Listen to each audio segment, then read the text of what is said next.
The story begins with the entire city being consumed by flames under a blood-red sky. Amid the chaos, we see people running to save their lives while a sinister voice announces that the days of nightmare are just beginning. From the very flames and darkness, an imposing figure with wings begins to rise, promising even more destruction. The being then reveals itself as a dark angel, and the system promptly classifies it as a level 4 enemy. Without wasting any time, the winged creature starts firing multiple energy blasts, annihilating everything in its path. Watching the scene from a distance, two girls observe all this destruction completely powerless. The redhead is in shock as she realizes that the enemy is level 4, a level of monster capable of wiping out an entire country. Her blonde friend then says she will fight by her side, but the girl instructs her to focus on evacuating the civilians. With determination, the red-haired heroine asserts that she will try to hold the monster, even if it's just to buy a measly minute. Her partner is worried, but the girl with red hair insists that she will find a way to be okay. At that moment, an emergency alert is triggered, summoning all awakened individuals to the local university. The girl reveals she is only a level 3 awakened, but vows to endure as much as she can.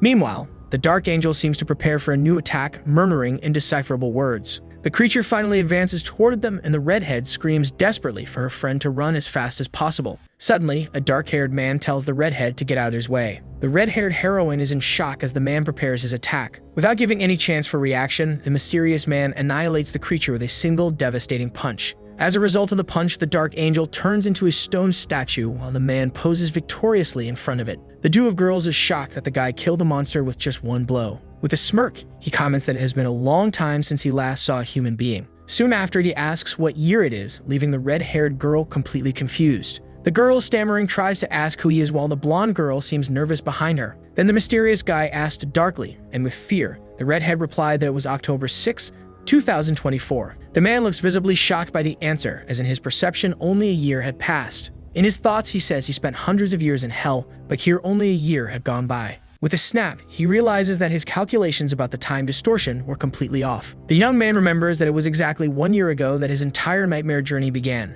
On that fateful day, he encountered his greatest enemy for the first time. His memory takes him back to the fall in a hellish place known as the demon realm of Rigo. Although it was a period of unimaginable trials, in the end, our protagonist managed to emerge victorious. And so, after an eternity, the young man was finally back in his world. The red-haired girl begins to theorize whether he might be an S-class awakened or perhaps a secret weapon of the government. But it couldn't be that, or else she would know, while the young man thought to himself about someone having fallen into another timeline. Suddenly, an armored car stopped beside the trio. Then several agents in bulletproof vests emerged from the car. Various awakened individuals appear on the scene, and the leader orders everyone to take their combat positions. Arriving with the demeanor of someone who resolves everything, the squad leader greets the two girls, and the redhead quickly recognizes him as leader Kim Jungwoo. The leader then touches her shoulder, apologizing for the delay and asking her to leave the rest of them. Jungwoo asks about the threat, but one of his men decides to be the center of attention and tells our hero to get out of the way. The soldier even accuses him of wearing a fake awakened cosplay and gets irritated for being completely ignored. Noticing the danger, the red-haired girl asks the leader to rein in his crazy colleague. Ignoring all the commotion, our hero gives the man an ultimatum of 3 seconds. With his eyes glowing sinisterly, he asks the guy to give him a good reason to stay alive. Visibly nervous, the muscular man draws his dagger and prepares for combat. The red-haired girl desperately says that the dark-haired man had killed a level 4 enemy, leaving her leader surprised and nervous. In desperation, the muscular man thinks to himself that he must kill the other or else he will get hurt. The awakened one advances, shouting the name of his ability, Blade Storm, but is interrupted. Without the slightest difficulty, the dark-haired boy stops the attack with just one finger on the opponent's forehead. Then, with absurd strength, he throws the man to the ground, breaking everything around. Looking at the body lying on the ground, our protagonist coldly declares that the 3 seconds are up. The squad leader is paralyzed in shock and screams, asking what he thinks he is doing to his colleague. The mysterious figure, however, completely ignores him and says it is not the time to worry about him. Then, looking up, he warns that the portal is opening again. He also makes a point of adding that the power of all of them together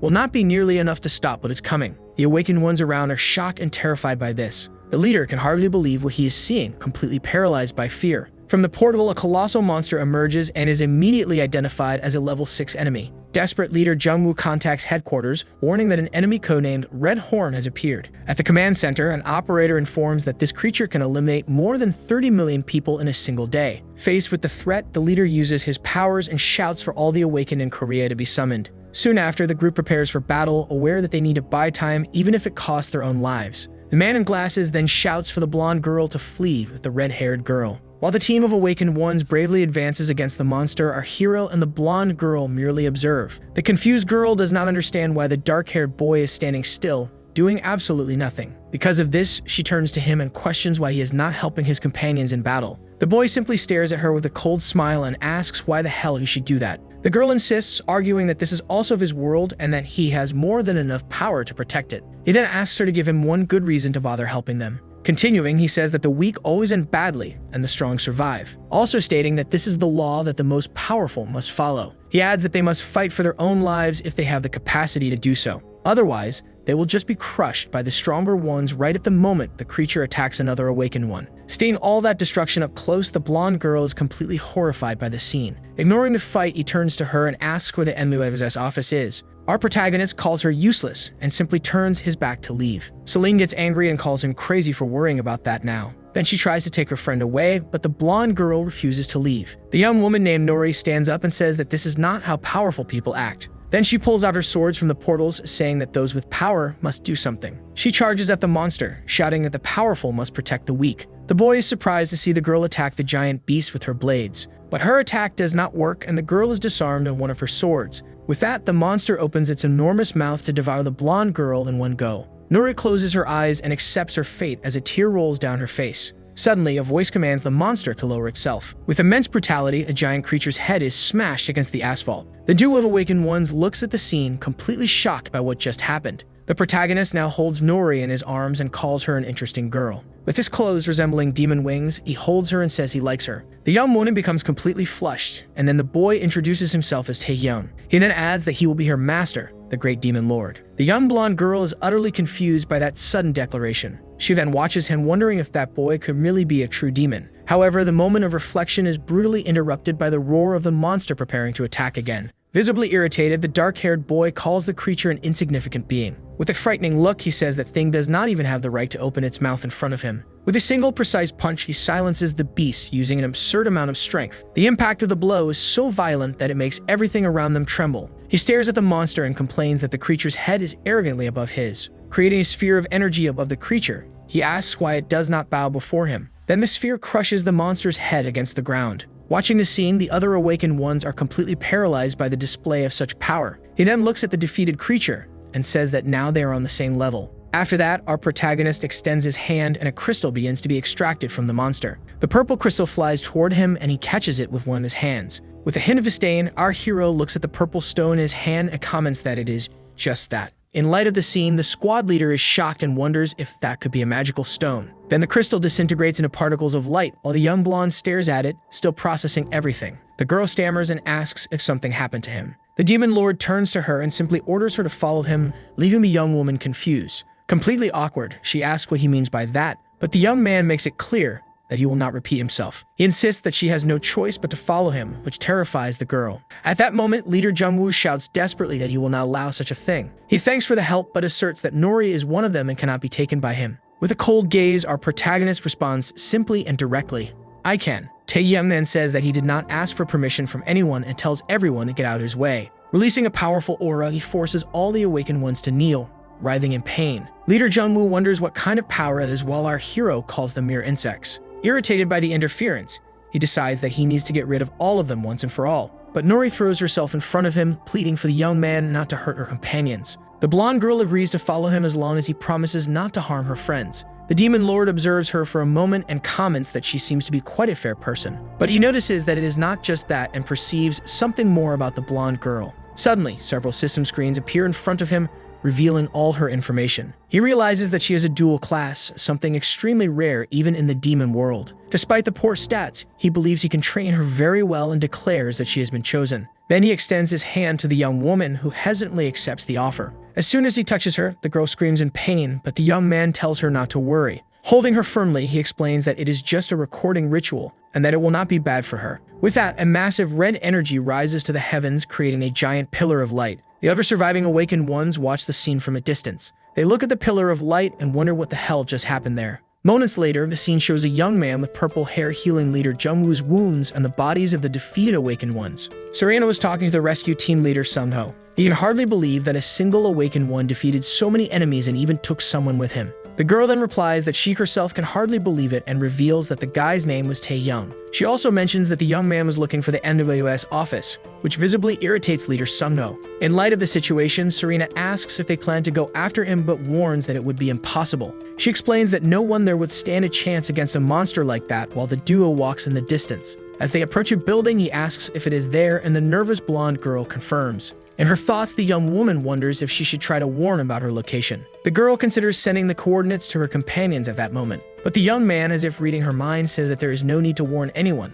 leaving the girl frightened. He explains that he knows exactly what she's thinking and that her friend, the redhead, will certainly send someone soon. The demon lord adds that even if they came, they would be crushed like ants. Then he turns and warns that the young woman has no way to escape anymore because now she belongs to him. Our protagonist simply orders her to show the way, and the blonde girl, with no other option, agrees. With tears in her eyes, the girl points the way and follows it in silence. Upon reaching a door, the dark-haired boy stares at a photo and calls for his grandmother. He then says that after hundreds of years wandering through demonic hells, he finally managed to return. As he gazes at the photograph, he admits to himself that even after all this time, he has never forgotten her. With that, the boy announces that he is now going to find her, but then Nori pointed at something in shock. She points inside the office, but what they find is a completely destroyed place. Seeing all that mess, our hero is blinded by rage and shouts, asking who was responsible for that. Meanwhile, an armored vehicle approaches the site at high speed. Inside, leader Sung-no informs that he has researched information about someone named Tae-young. The records confirm that the office address and the name match, pointing to the same person. Then the girl with red hair reveals that the boy's full name is Byeonti Tae-young, letting out a laugh. Serena can't hold it in and bursts into laughter upon realizing that his name is, let's say, a ready-made joke. The purple-haired man then explains that according to the data, he is just a normal student and not an awakened one. Suddenly, leader Sung-no remembers a recent conflict between the Daega Guild and the Ilsum. Desperate, he realizes that the situation is much more serious than he imagined. The team in the car realizes they need to hurry because something very bad is about to happen. Angrily, the demon lord asks what happened, but Nori becomes nervous. She explains that she doesn't know all the details, but that there was a major dispute between the awakened guilds. The young woman continues saying that they even tried to stop it, but several buildings ended up collapsing during the conflict. As a result, some people couldn't get out in time and ended up trapped in the rubble. The dark-haired boy falls to his knees amidst the debris, remembering his grandmother. He holds a photograph and calls for her with a look of deep sadness. His mind takes him back to when he was a child, hugging her while she affectionately complained about her weight. The lady worked hard, and the hopeful boy promised that they would have a better home one day. But back in the present, our hero laments, thinking about how excited he was to finally live with her. The blonde girl watches him from afar, feeling all the sadness he emanates. A dark and heavy aura begins to rise from him as the boy asks who did this. Blinded by rage, he questions which unfortunate souls would do this to his only relative. With his anger reaching a peak, he asks what kind of monsters would do such a thing. Suddenly, our protagonist stops for a moment upon noticing something.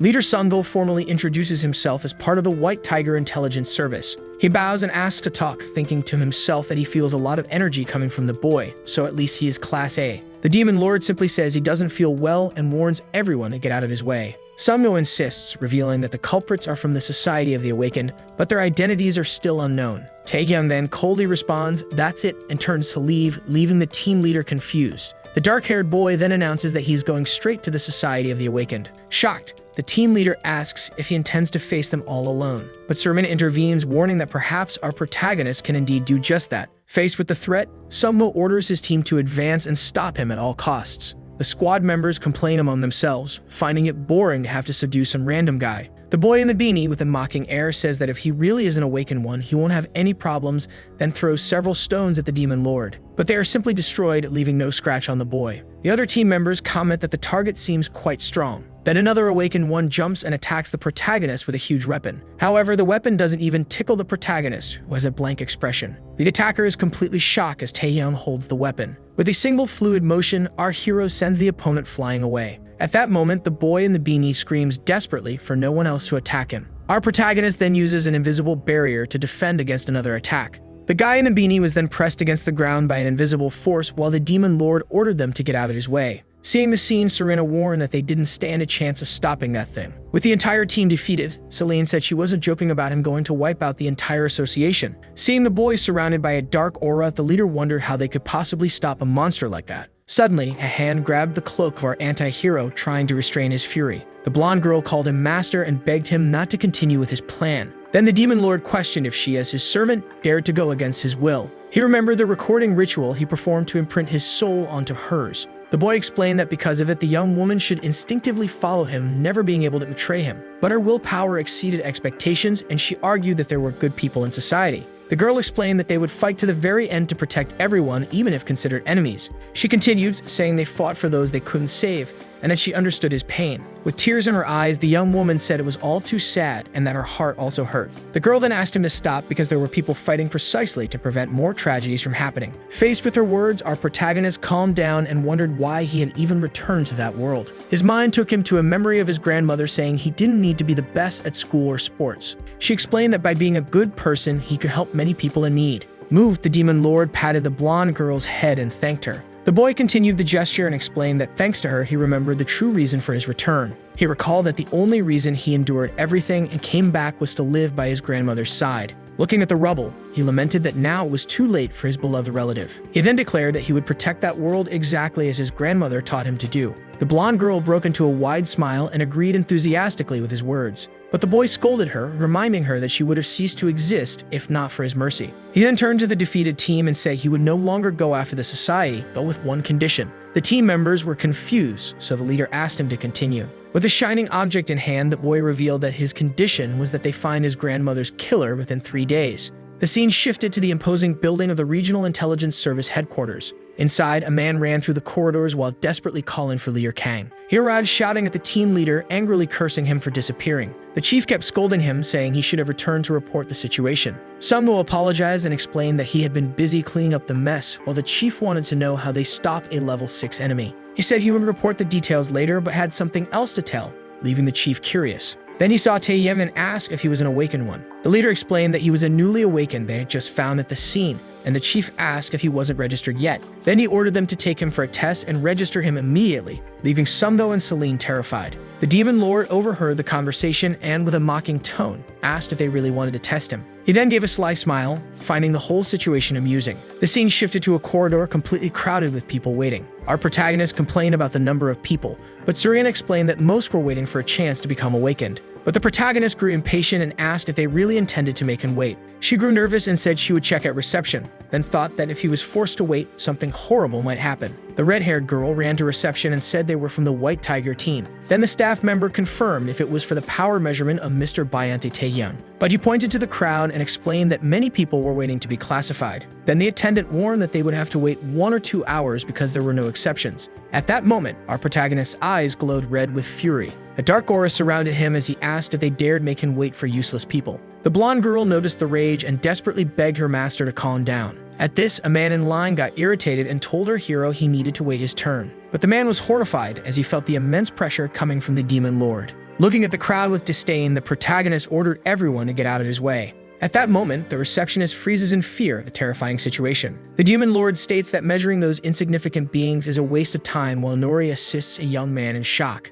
He then orders them to classify him right now if they have the courage to do so. With several people fallen, the chief complains that they sent the young man for a grading assessment, and this happened. Observing the scene, the chief laments the chaos as each awakened individual is very precious. The young blonde girl comments with a smile that they were lucky he only did that. She explains that her master was quite kind for not seriously hurting anyone. At this, the chief wonders who that guy is to cause such extreme reactions in everyone. The team leader then approaches and warns his superior to prepare himself. Now in a testing room, our hero approaches an evaluation sphere. An employee explains that since he is of the magical type, he needs to attack the object. He then asks the young man to use his most powerful attack possible on the sphere. The demon lord finds it absurd to use all his power on a simple magical stone. He decides to use only the necessary power and with a gesture says the word explode. But nothing happens and the young man wonders why the magic infused with mana didn't work. An operator in the control room asks him not to get nervous and to try to relax. Irritated by the situation, the protagonist clenches his fist with an expression of fury. He decides to use brute force and punches the sphere with all his might.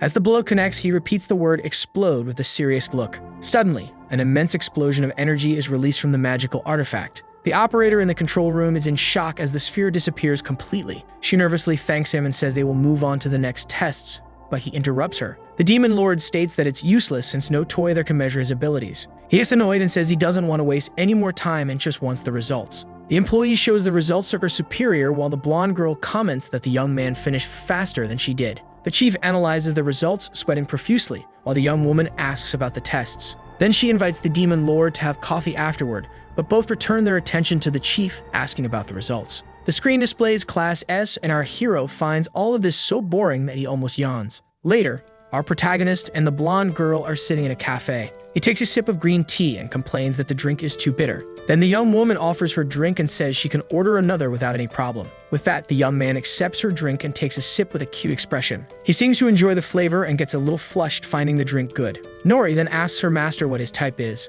The young man with black hair replies that he might be of the magical type, leaving the girl confused. He then explains that since he arrived, he has only used a strength enchantment and not his real magic. At this, he remembers a message saying that his abilities were restricted outside the demon realm. With this, the blonde girl is shocked and realizes that magic is a restricted ability in this world. The girl imagines him as a circus magician, but he reprimands her and he can read her thoughts. The demon lord thinks that summoning his castle would be a problem and would destroy the current building. Suddenly, the chief calls him by name and our protagonist turns to see what he wants. The superior nervously announces that the test result was Class S, leaving everyone shocked. He informs them that he is the first Class S awakened in the country, and the young woman is amazed. Soon, the protagonist tells him not to praise him and to get straight to the point about what he really wants. Stammering, the superior says he will explain the whole situation now. However, before the man can say anything, the young man cuts him off and refuses the offer. Desperate, the chief says that if he joins the media, he will gain fame and a lot of money. But the demon lord finds this annoying and says he can make money whenever he wants.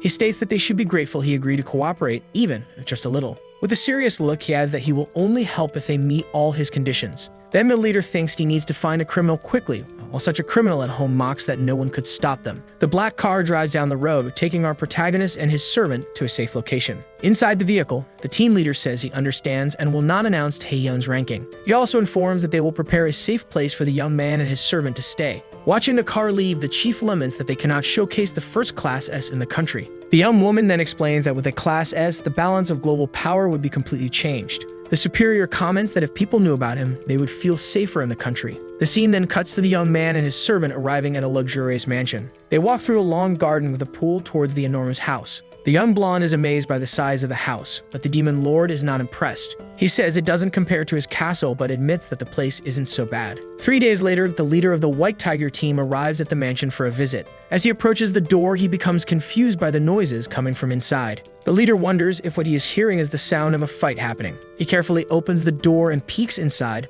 wanting to know what is going on there. Inside, he sees the training room completely destroyed, with the girl sitting on the floor. The protagonist encourages her and tells her to come at him with all her strength. Obeying the command, the servant grabs her swords and advances to attack her master. The team leader realizes that the two are in the middle of a training session. The blonde girl crosses her swords, preparing for an attack. She jumps determinedly towards her master, ready to strike. Then she tries to attack him from above, while her master calmly observes from below. Nori brings his swords down forcefully on Taehyun. However, he simply holds them, leaving the blonde surprised. Then he throws the girl away with force. She lands on her knees, sliding back as if she were going to counterattack. However, she lets out a low cry of pain, and the young man decides that the training for today has been enough. He says that despite being weak, he is making progress and must continue training without stopping. Then, thinking to himself that to truly be his subordinate, she needs to reach Class S. Nori then reminds him that it was already the deadline he set, leaving Sunmo nervous behind the door. The young woman asks if he is really going to end them, and the young man says he has given enough time. But she argues that those are also precious lives and that he shouldn't do that. The demon lord reflects on her words and says that he hasn't heard something like that in centuries. He remembers the demon realm where life was worthless and was all about survival. Then he comforts her and says that what he will do is not a senseless slaughter. The young man explains that this is revenge for his grandmother and a warning to prevent it from happening again. He says that even if innocent lives are lost, others will be saved by this action. The young woman agrees, and the protagonist thinks that he has become soft since arriving in this world. The team leader bursts in, shouting that he can no longer stand their conversation. He says he came to deliver something, and the young man complains that he could have called. Embarrassed, the team leader explains that he wanted to make the delivery personally to him. He notes that the girl has changed a lot and wonders if it's because she is the young man's subordinate. Irritated, the demon lord says he doesn't like wasting time, and the leader apologizes. The man hands over a folder and informs that the investigation results have come out as promised. Then the young man opens the report and discovers that the culprits are members of the Ilsum Guild. The guild is an old gang that became awakened after its leader gained powers, but they continue to be cruel criminals who torment the ordinary citizens of the city. The leader explains that they cannot do anything because the guild is affiliated with the association.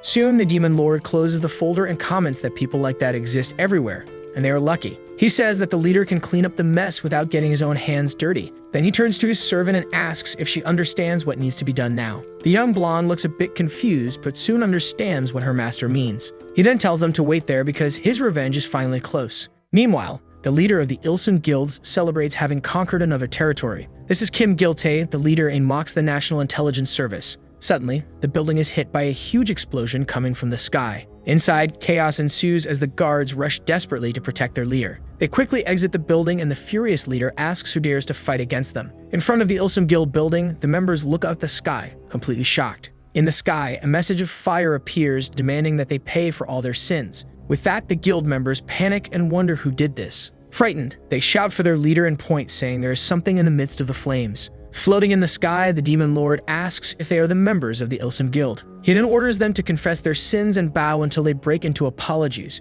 With a threatening look, he promises that only after that will he end them all without pain. The members of the Ilsung Guild are completely shocked and terrified by what they have seen. The leader pointed at the demon lord, saying that he was the one who did this, then declaring that he and his guild would kill him for it. Thinking it is his chance to rise in rank within the guild, the man charges to attack. The guild member shouts insults as the demon lord leaps down from above. He looked at everyone with disdain as he fell. Taegyeon landed powerfully on the ground, asserting that this was the guild's last chance, before he stopped showing mercy to them. Frightened, the criminals wonder what kind of person this is in front of them. One of the more cowardly members decides to flee and screams that he is out of this madness. However, the demon lord asks who said that fleeing was an option for them, then throwing a metal beam that pierces the fugitive. The leader was paralyzed by the brutal way one of his members was killed. Suvin, the demon lord, says that they could have had a quick end but lacked the courage. Gilte was left speechless, terrified by the monstrous aura of the protagonist. With that, he flees, telling his partners to fight in his place. The dark-haired boy mocks the leader's attitude and talks about how a cowardly leader behaves.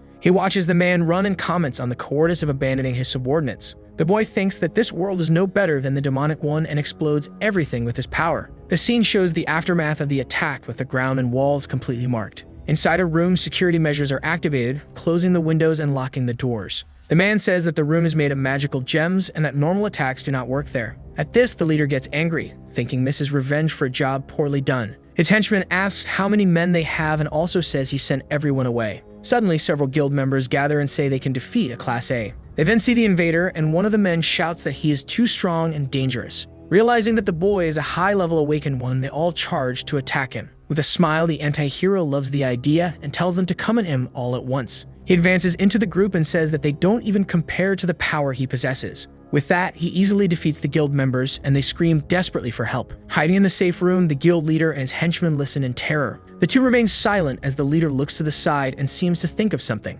Outside, the boy causes an explosion and asks if that helped at all. He then walks through the destruction towards the room where the two are hiding. With a threatening look, he says that the rats always end up hiding in the end. The henchman is shocked and cannot believe that he defeated so many awakened ones alone. He then crawls to the glass door, then starting to bang on it desperately, but it does not budge, and he screams that he does not want to die. The demon lord grabs him by the neck and asks why he does not want to die after taking innocent lives. Then, without thinking twice, he grabbed the man's head and ended it. Seeing the scene, the guild leader trembles in fear and calls the boy a monster. The invader coldly responds that his only goal is the total destruction of the guild. He then stares at the leader and asks for a reason not to end his life right there. The man tries to lie, saying it was self-defense, but the boy knows he is lying. He exposes the lie and says that they were the ones who attacked first without giving a chance. The guild leader is shocked that he knows the truth and wonders if the boy is joking. Then he tells himself that he is the leader of the guild and that he would end the protagonist even if it cost him his arm, then charging at him. He aimed a precise punch at the boy's face, but nothing happened.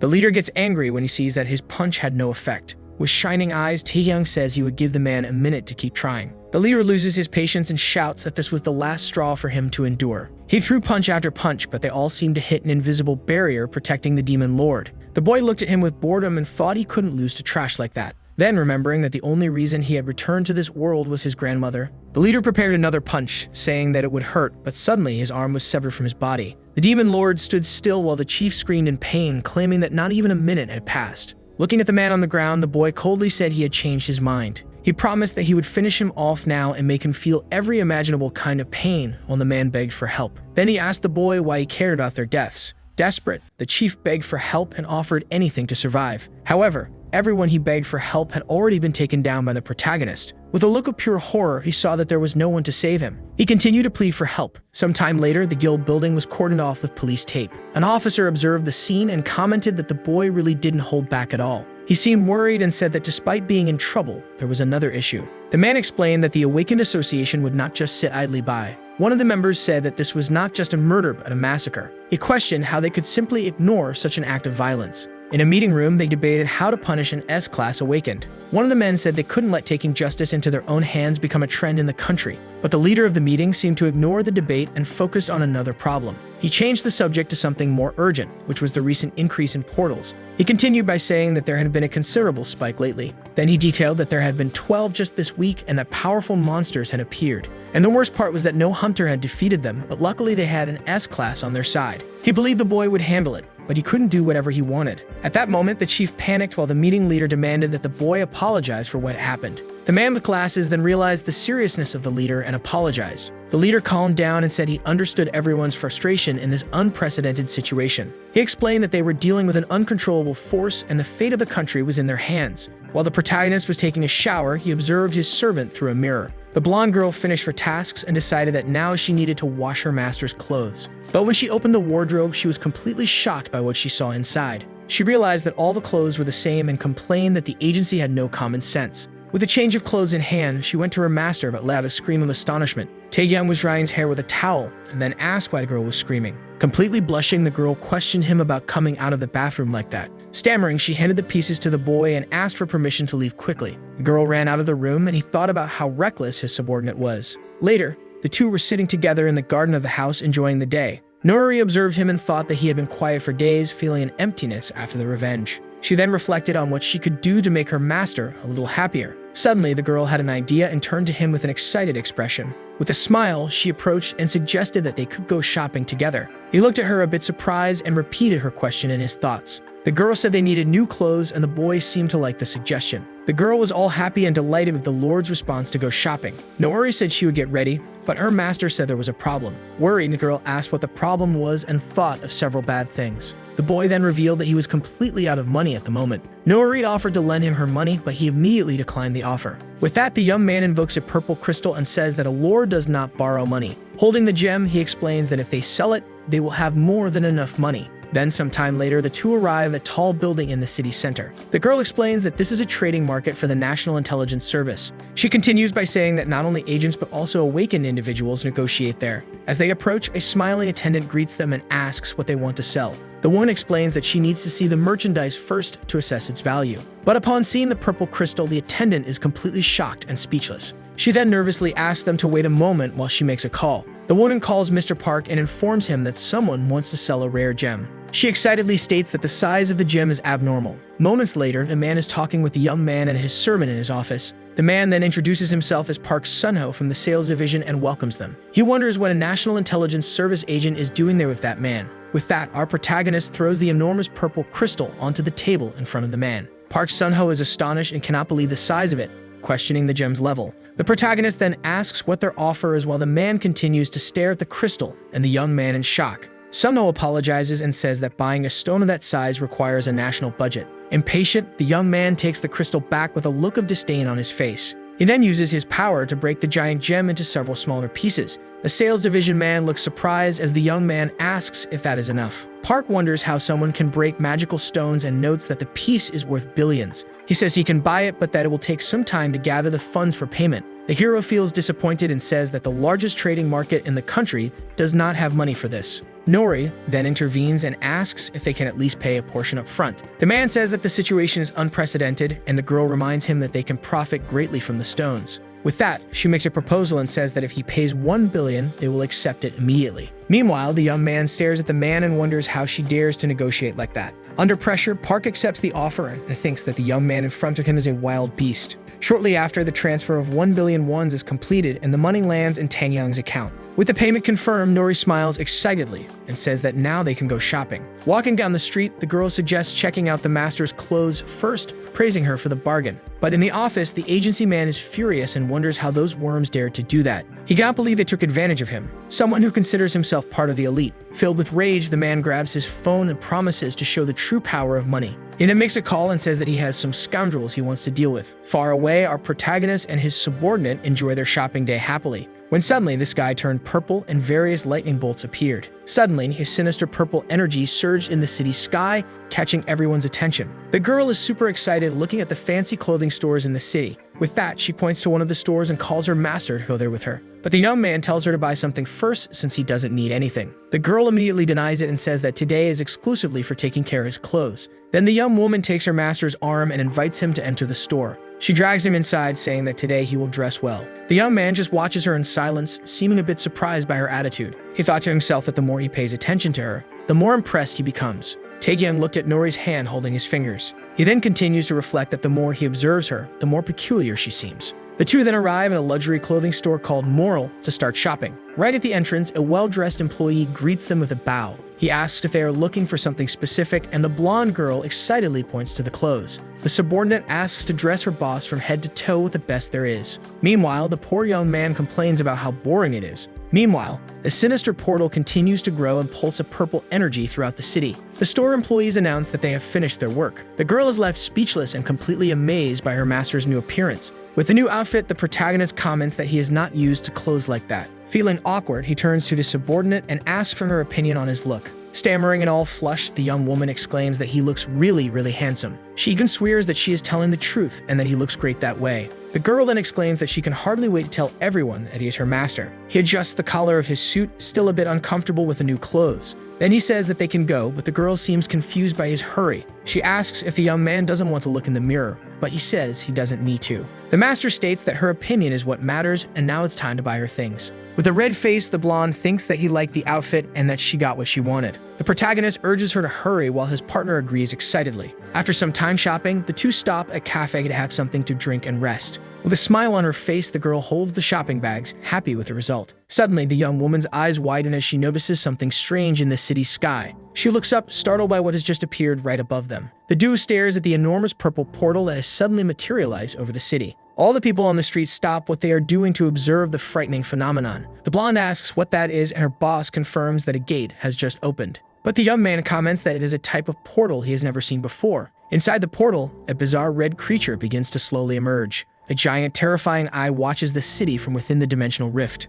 The girl panics and says that a gate violation without warning is terrible. With a pale face from fear, she realizes that this is a completely unknown portal. She explains that portals like this bring disasters or very powerful enemies. Then, remembering a frightening creature from one of those unknown portals, the girl looked down as the protagonist began to speak. Meanwhile, the people on the street continue to look at the sky in complete despair. Then the young man says that this creature will be stronger than any enemy he has ever faced. The red monster continues to slowly emerge from the purple portal in the middle of the city. Desperate, the girl calls someone and warns that they are in serious trouble. She tries to explain that an unknown gate is about to fully open. At that moment, the creature's arms emerge from the portal, terrorizing the crowd watching. But the protagonist stares at the monster with a challenging look and invites it to come. The head of a red demon with sharp teeth finally appears in the sky. With the terrifying roar, the creature fully materializes in front of everyone. With the monster's appearance, some buildings begin to collapse and chaos ensues. Nori screams on the phone that the gate is open and the situation is out of control. People run desperately through the streets while shouting for others to get out of the way. In the midst of the confusion, a mother loses her small daughter, who is left alone and scared. The person on the phone asks the blonde what she said about evacuating the civilians.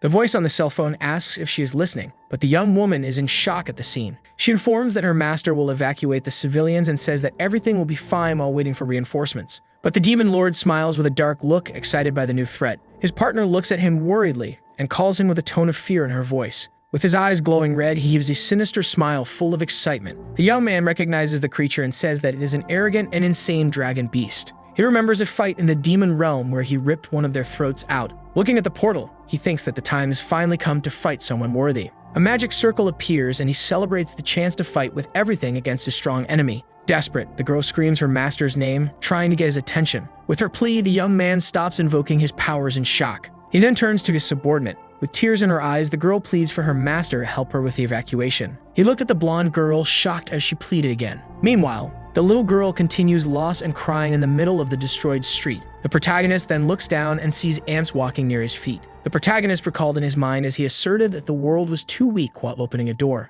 With the doorknob turning to ashes, he says that nothing in this place could handle his power. Then seeing his partner, he also says that even the monsters here were no match. He looked at the young blonde in front of him, but when he tried to touch her, she shattered like a mirror as he stated that not even people could handle his powers. He continued to say how fragile that world was. He saw it as a sandcastle full of ants. Back in the present, people run desperately, while he remains standing in the middle of the chaos. With his eyes glowing red, he admits that the weakness of everyone there irritates him. The boy remembers the demon world where the only rule was for the strongest to devour the weak. For him, feeling pity for the weak was a luxury and defending them was a fool's task. But this little world broke that natural law and it bothered him deeply. He then grew tired of suppressing his power and decided that it was enough of living uncomfortably. After all, this was the first real opponent he faced in many years. As he floated surrounded by his dark aura, he shouted that now no one could stop him. Desperate, the girl cried out for her master, bringing him back to reality. With a desolate face, the young woman pleaded again for her boss to please help her. In tears, the girl clasped her hands and asked him to save the innocent people.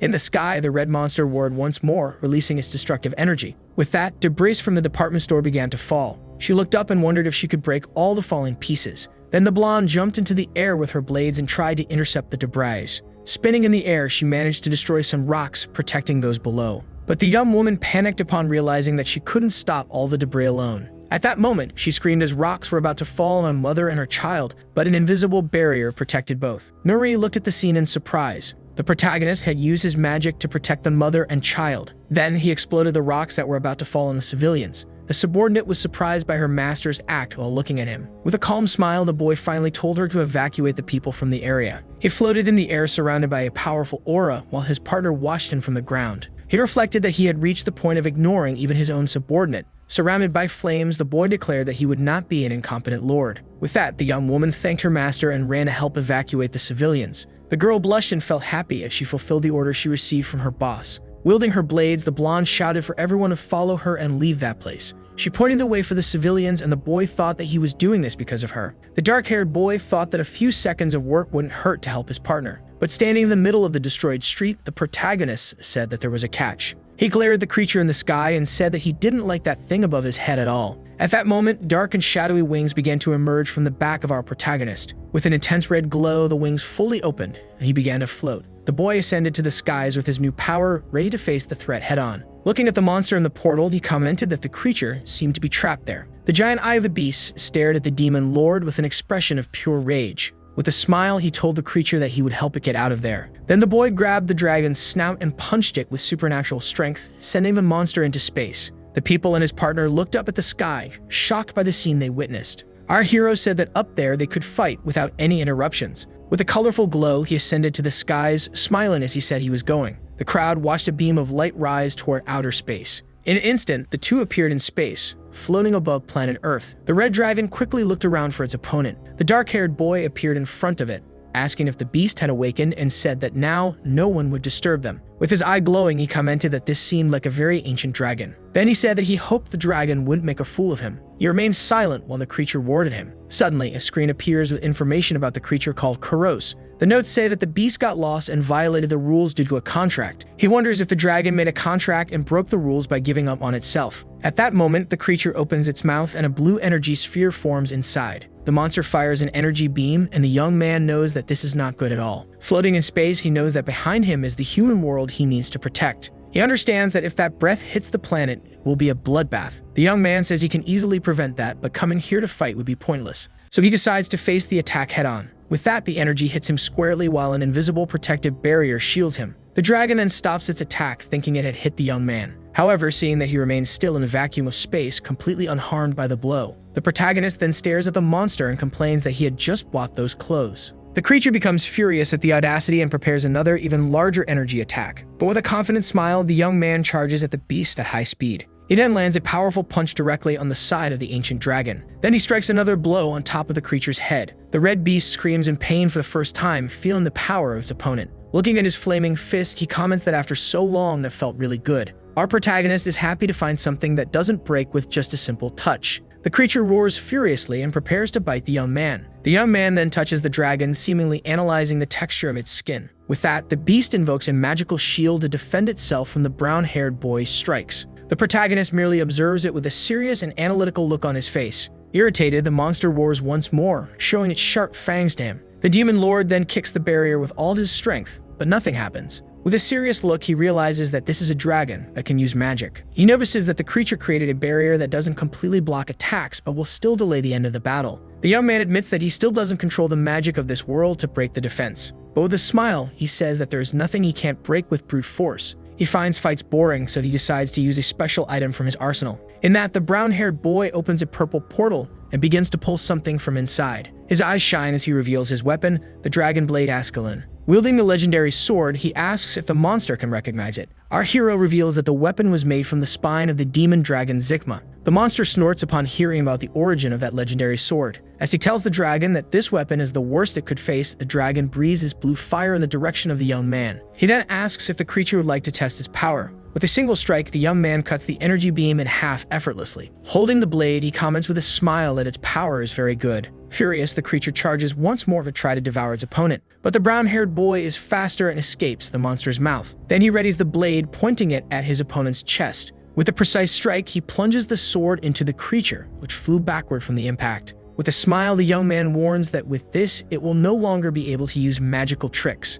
He remained in an attack position while observing his sword in the enemy's chest. Our protagonist says that now it's his turn and throws a right hook at the dragon. With the power of the young man's blow, the creature is sent flying far away. Meanwhile, in a space station, two people are working, when suddenly, the dragon passed in front of the window, leaving them shocked. The creature clings to the structure with all its strength. With a smile, Taekyung admits that his opponent is quite skilled. He then asks what the next trick the beast will use against him while purple flames cover him. The brown-haired boy recognizes the level 6 explosion magic called Flare. He questions whether the dragon thinks it will hit him with that. The dragon attacks him, but he says that his opponent is very mistaken. The young man reveals that the beast cannot hurt him because his magical resistance is at its maximum. The monster is shocked, and the protagonist asks if that is all it can do. He says that if that's the case, it's time to fight only with brute force, no more tricks. With a wicked smile on his face, he prepares to deliver the final blow. Then the two opponents ready their final attacks. On Earth, a red-haired girl and her partner help evacuate civilians from the rubble. Meanwhile, we see the little blonde holding a giant piece of concrete. With it, she manages to protect several civilians who are panicking about the situation. At that moment, another young man in a vest uses his powers to heal the injured. A man in glasses observes all the destruction around him with an air of leadership. Suddenly, a message alerts that the portal is shrinking its reaction and will close. Soon after, another notification confirms that the gate situation has been resolved. Relieved, the squad leader turns to his team to understand what happened. He then questions the little blonde about the whereabouts of her master and the enemy. The girl looks up and points to the sky, saying that both of them ascended. The man in glasses is completely confused by the answer and points up as well. He puts his hand on his head, trying to process that absurd information. Then someone loudly questions if such a thing could really be possible. The B-class hunter named Chun Wooman questions whether it was possible for the enemy to have simply disappeared into the sky. He yells at the girl, thinking it's a lie, but she insists that it's the truth. The bespectacled leader tries to calm Chun Wooman, saying that everyone is in shock, but the association hunter shouts that he is not there to clean up their mess. At that moment, a powerful voice interrupts the discussion and commands everyone to stop.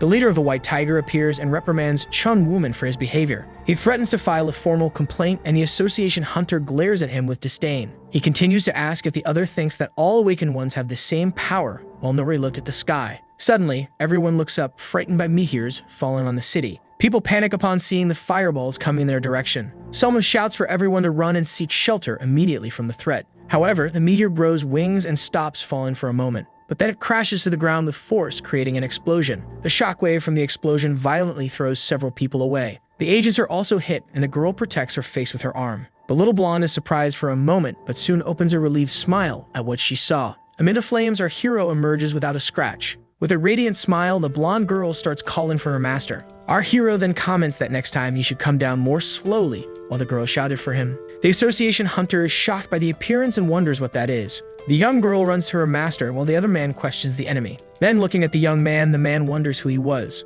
At that moment, the squad leader praises our hero's performance, saying he did a good job. but he says they need to talk and summons a magical subordinate. He then orders his invocation, Uriel, not to let any sound escape the area. With that, a blue energy barrier forms around them, isolating the location. The young man then realizes that the leader's subordinate is a being from the realm of fantasy. Samuel explains that because of the hero's ability, the situation has become more complicated. The leader reveals that due to the performance of the dark-haired man, everyone now knows of his power. He says that the world will know that a Korean Awakened one defeated a level 7 enemy. The man continues to talk about politics, but the protagonist cuts him off and tells him to stop. He says he hates wasting time more than rudeness and asks to get straight to the point. The blue-haired agent reveals that they might need to expose the existence of the dark-haired man. The young blonde looks at her master, worried about what might happen now. Meanwhile, outside the barrier, people take photos and comment on his feat. Our hero thinks to himself that in this world of ants, this was inevitable. The squad leader is frustrated because he knows it's impossible to persuade that monster. But to the surprise of the man in the suit, the protagonist simply agrees with the idea. With his arms crossed, he says that the government can reveal whatever it wants about him. The blue-haired man asks if he is sure, and the hero tells him not to make him repeat himself. However, the young man warns with a serious look that he doesn't want any kind of trouble. Then he raises his hand and fires a pink energy pillar that shoots up to the sky. With a smile and shining eyes, the dark-haired man says that should be enough. The two men are shocked, and he reveals that this is compensation for everything. Before everyone's eyes, a giant purple mana crystal appears floating in the air. Far away in another country, a man desperately calls for someone named Mr. Anderson. Mr. Anderson, who is a blonde man, reads a report attentively in his hands. A panting soldier approaches Mr. Anderson and informs him that the operation has been canceled. The blonde man asks why, and the soldier says that a level 7 enemy has been defeated. The soldier continues his report, looking at a tablet with the most shocking information. He reveals that the one who defeated the beast was the new class S awakened from Korea. Chun Moomin is shocked, wondering what kind of guy that was. He says that the hero fell with the monster's head and took a mana stone from there. Then it is stated in the narration that humans have two reactions when they see something they cannot understand.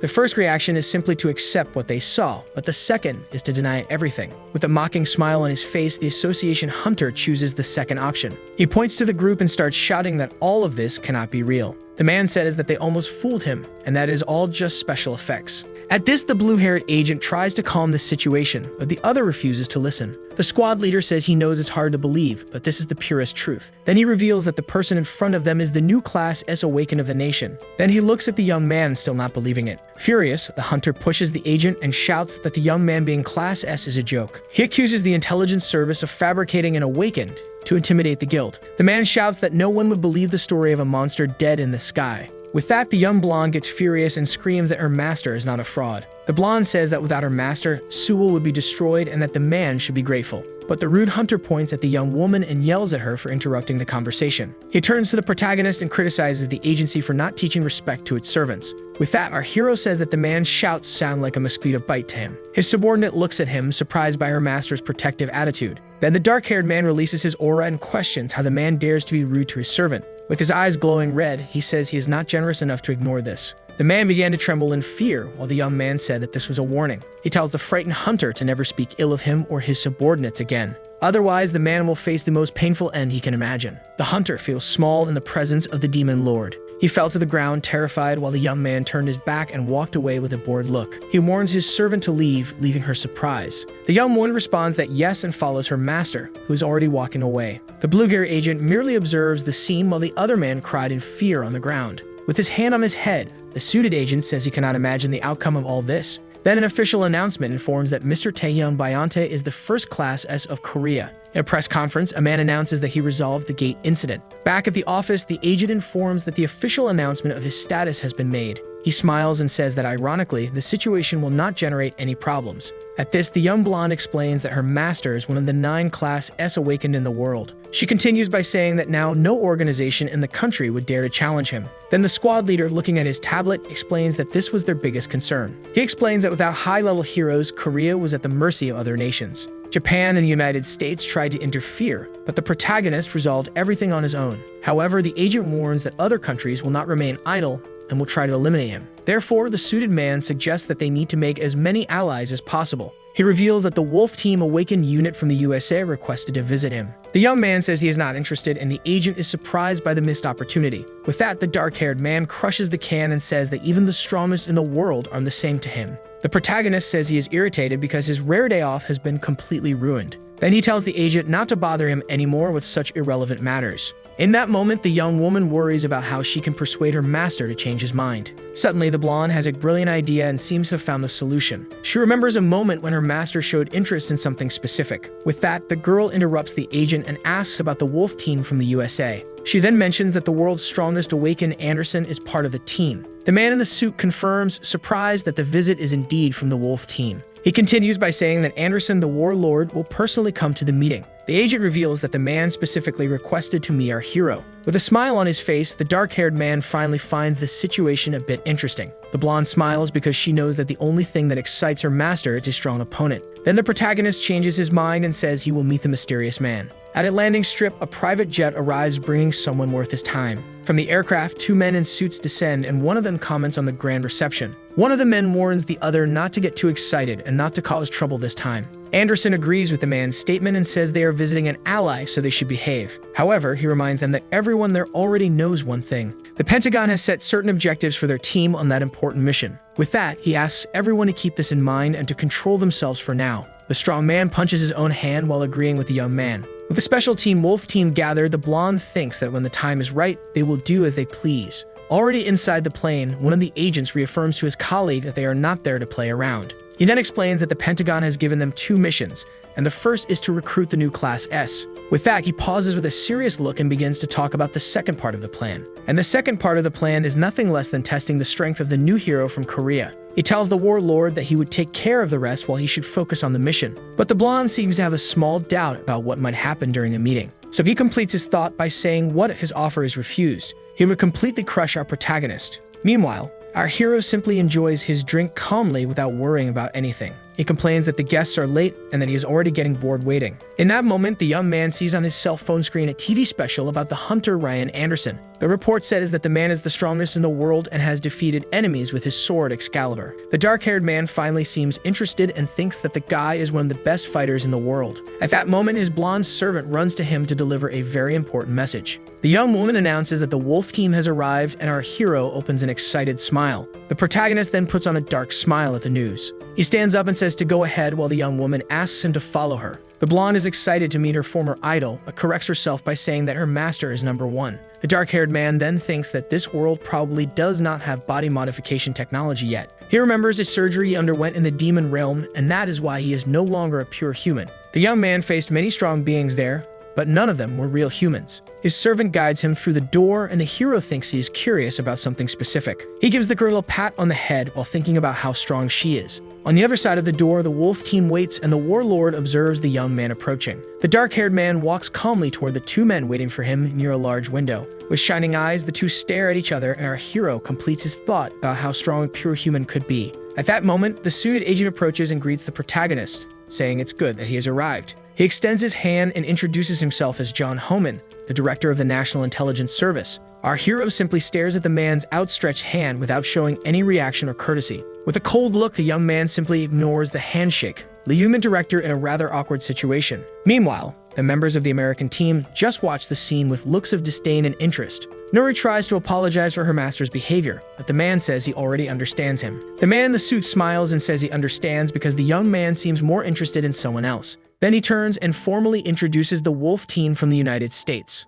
One of the members steps forward and introduces himself as Jensen, a Class A awakened from the team. The dark-haired servant is surprised by his perfect Korean and wonders if it's a translation spell. However, the young blonde is worried about how her master might react in this situation. The hero stares at the man in front of him, who is thinking about the young man. Looking at the indifferent expression of the dark-haired man, the American thinks they are completely disregarded. Then he says that the protagonist was strong. He was strong enough to take down the dragon from before. At this, the American agent gets irritated by the arrogance and calls the young man a stuck-up kid. He pushes his colleague aside and tells the young man that he was giving him too much attention. With that, the strong man grabs the protagonist's hand, forcing a handshake between them. He leans in and provocatively asks if Korea doesn't value education. The American agent squeezes his hand and questions if a handshake isn't basic courtesy. The blonde servant's eyes widen in panic at the agent's provocation. With an arrogant smile, Agent Brad thinks he will crush that fake Class S himself. But suddenly, the man's smile disappears, and he becomes confused by what he is feeling. At that moment, the young assistant lowers her head, already fearing what is about to happen. During a handshake, our hero begins to crush the other man's hand. Brad is caught off guard and starts to feel immense pain. Then, to try to free himself from the grip, the strong man invokes his power called Explosion. The blonde girl calls for the director in search of help as the situation spirals out of control. The other agent, Jensen, shouts furiously at his partner, calling him an idiot for starting the fight. With a cold look, the protagonist simply says one word: disappear. At that moment, the American agent's fireball begins to vanish. Brad is shocked, not understanding what happened to his power. The hero then prepares to land a solid punch on the American. However, the protagonist ends up punching nothing. Brad had been teleported by a blue portal, while someone announces that they would stop there. The leader of the American team draws his shining sword and stands in front of his companion. He apologizes for his colleague's rudeness, but says that the hero's actions were not the best either. The blonde then suggests they leave the situation as it is, and the dark-haired man agrees with the idea. Agent Brad falls to the ground while holding his injured hand. With that, the protagonist and the warlord stare at each other, and the tension in the air is almost palpable. The blonde orders Jensen to take the idiot away, and the agent obeys, leading his colleague away. The director thinks this will cause a big problem, while the blonde girl gets excited about the confrontation. The young assistant offers to guide the agents to a healer, and the man thanks her for the help. With that, she leads the two agents out of the room, leaving the master alone with the American leader. Anderson apologizes once again and says that his colleague is tough, but must have learned his lesson. The dark-haired man says he doesn't waste time with weak people and tells the blonde to get straight to the point of the conversation. The warlord finds it amusing that the hero called a Class A weak people so naturally. However, he admits that the young man is right because just blocking one of his punches caused all that damage. The blonde thinks that if they become enemies, the hero will be a headache, and then he goes straight to the point. He finally makes the offer and asks if the protagonist wants to join them in the United States. The hero immediately declines the offer, and the director panics because the US wants to steal his Class S. The American leader is surprised, but the hero says he won't repeat himself. The protagonist then provokes him, saying that deep down the American also desires this. Releasing his aura, he says that both are curious and suggests they fight right there. With a confident smile on his face, the warlord accepts our hero's challenge. Meanwhile, in another room, a healer is tending to the injured hand of American agent Brad. The man in the suit seems furious and complains to his colleague for putting him in that situation. But his colleague Jensen reprimands him, saying he caused all of that with his attitude. Brad gets irritated and shouts that the Korean hero disrespected the best team in the world. The young assistant watches as Brad argues with his partner, wondering how he can remain calm. Jensen simply responds with indifference and asks what the problem is with all of this. He then remembers that their opponent is a Class S and one of the strongest that exists. For such a powerful man, arrogance is a right, and he needs to understand that. The agent continues by saying that the team is only strong because of their leader, Anderson, and not because of him. He says that Brad is only there because of his skill and tells him to stay in his place. With clenched teeth, the man says he knows all of that but cannot accept it. He stands up and shouts that he will never recognize that Korean hunter as an equal. The agent says it is impossible for a Class S to be born in such a small country, and his colleague asks him to stop. Brad shouts that if the team had another Class S, they wouldn't be going through this humiliation. Then finally, Nori interrupts him and says that he was lucky it ended only that way. The two men look confused at the blonde girl. With a serious look, she says that if her master wanted, he would have already dealt with both of them. The two agents are surprised by the girl's boldness and stare at her in disbelief. But Agent Brad starts to laugh loudly and asks what that little girl is saying. He approaches her and mockingly asks what a child like her could possibly know. The blonde ignores him and says she knows one thing, and it's about how strong her master is. She then confidently declares that the Korean hero is the strongest in humanity. Brad starts to laugh even louder and finds it funny that she calls the guy master. With a smirk, he says she's free to believe in her own illusions. But then he says that soon her reality will be shattered. Brad then states that at this moment, Leader Anderson is putting an end to her master's pride. He continues by saying that the warlord will destroy that Class S once and for all. Back to the fight, the American leader prepares to attack with his sword. The blonde then points at his opponent with his beloved Excalibur. The director, who was watching the clash, wonders how this had happened. He observes the fight from a control room on screens that show a shipment. He wonders if the fight was arranged on purpose to test American firepower. The man remembers that even though it is a duel, it is still a battle between two Class S.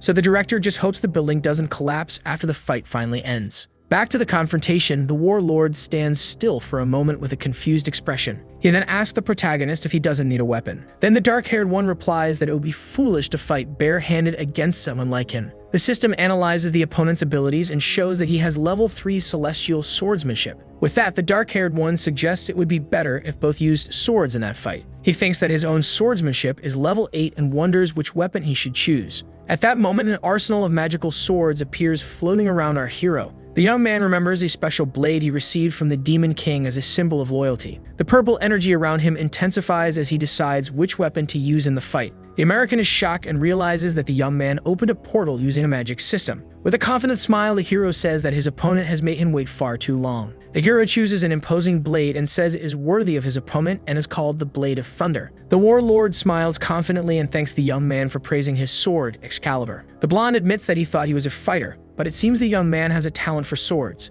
With a smile, the young man reveals he is a mage but tells his opponent not to worry about that. He then states that he will fight using only his swordsmanship and nothing else. At this, the American leader gets irritated and thinks the young man's words are full of arrogance. Without wasting any more time, the US hunter prepares with his weapon in hand. He shouts that he will make the dark-haired one regret everything he said as he charges at the protagonist. The blonde's blade creates a giant wave of energy that advances, destroying everything in its path, but the young man dodges with a leap. In the control room, the director is shocked and shouts that this is just the power of his sword. The attack causes immense destruction at the site, and the director worries about the damage. He thinks that with such power, a level 7 enemy would be defeated instantly, and this is the best technique. However, floating unharmed was the demon lord, who then praises the warlord's attack. The blonde is incredulous to see that the young man managed to dodge his deadly attack, realizing that he dodged effortlessly as no debris hit him during the strike. The American leader becomes furious and tells himself that he will wipe that smile off the young man's face. Without hesitation, the warlord charges again with a series of quick attacks.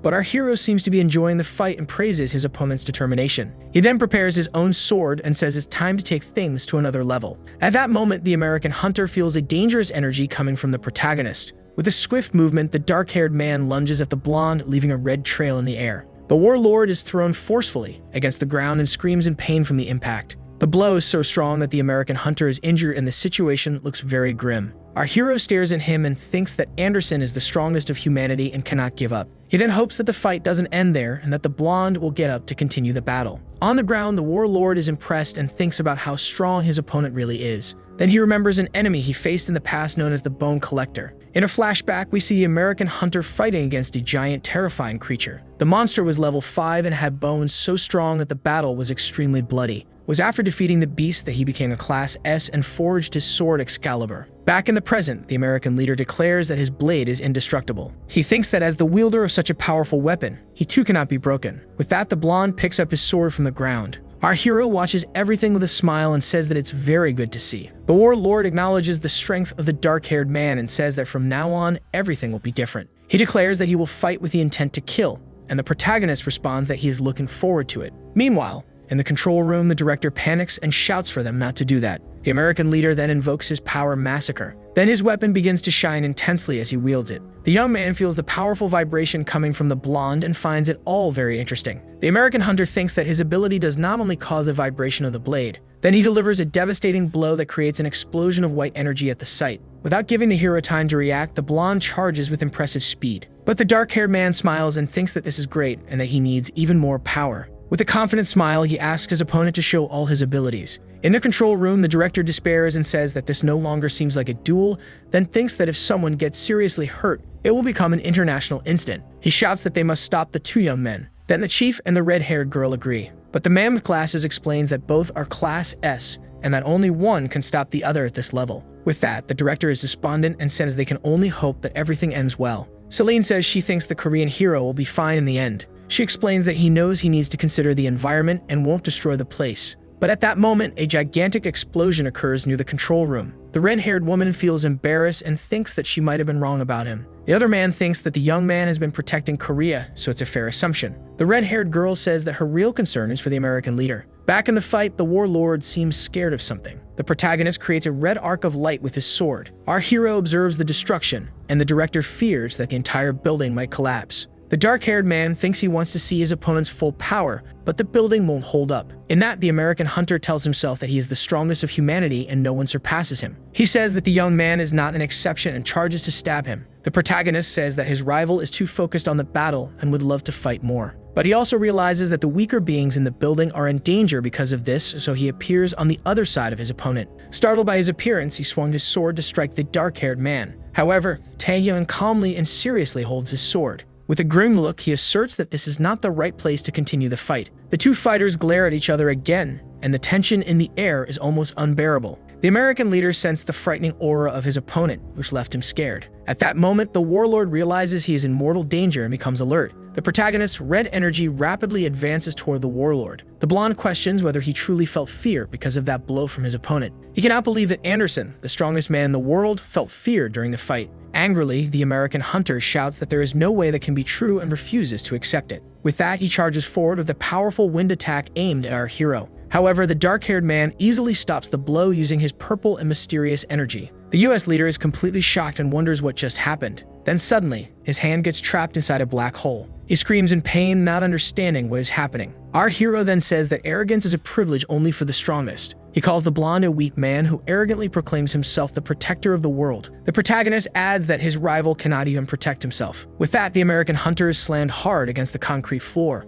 In the control room, everyone is desperate about what just happened. The hero stands over the fallen body of the warlord who has finally been defeated. With a victorious smile, the protagonist reveals that the name of that move is back smash. Far from there, the vibration of the fight is felt, and people on the street look at the building in fear. In another location, a man in a suit and a blonde girl also feel the tremor and become alert. The man smiles at the situation and tells the girl that the battle has finally begun. He then taunts the young woman, telling her to say goodbye because her master is going to get beaten by Anderson. With an air of superiority, he continues saying that the boy is on his knees begging for his life. But the girl becomes furious and says she cannot stand by listening to insults about her master. The suited man is shocked by her energy, while his colleague merely observes in surprise. Jensen analyzes the girl and thinks she seems strong, but only a class B. The man in the suit shouts, asking if the young woman wants to fight, and his colleague finds it interesting. The girl responds that yes, believing it is her right to maintain a dominant attitude in this situation. At that moment, she remembers when her master advised her to always be strong and imposing. He told her not to underestimate her opponents, but also to never back down from a fight. Back in the present, the blonde summons a huge sword and says that the man will regret it.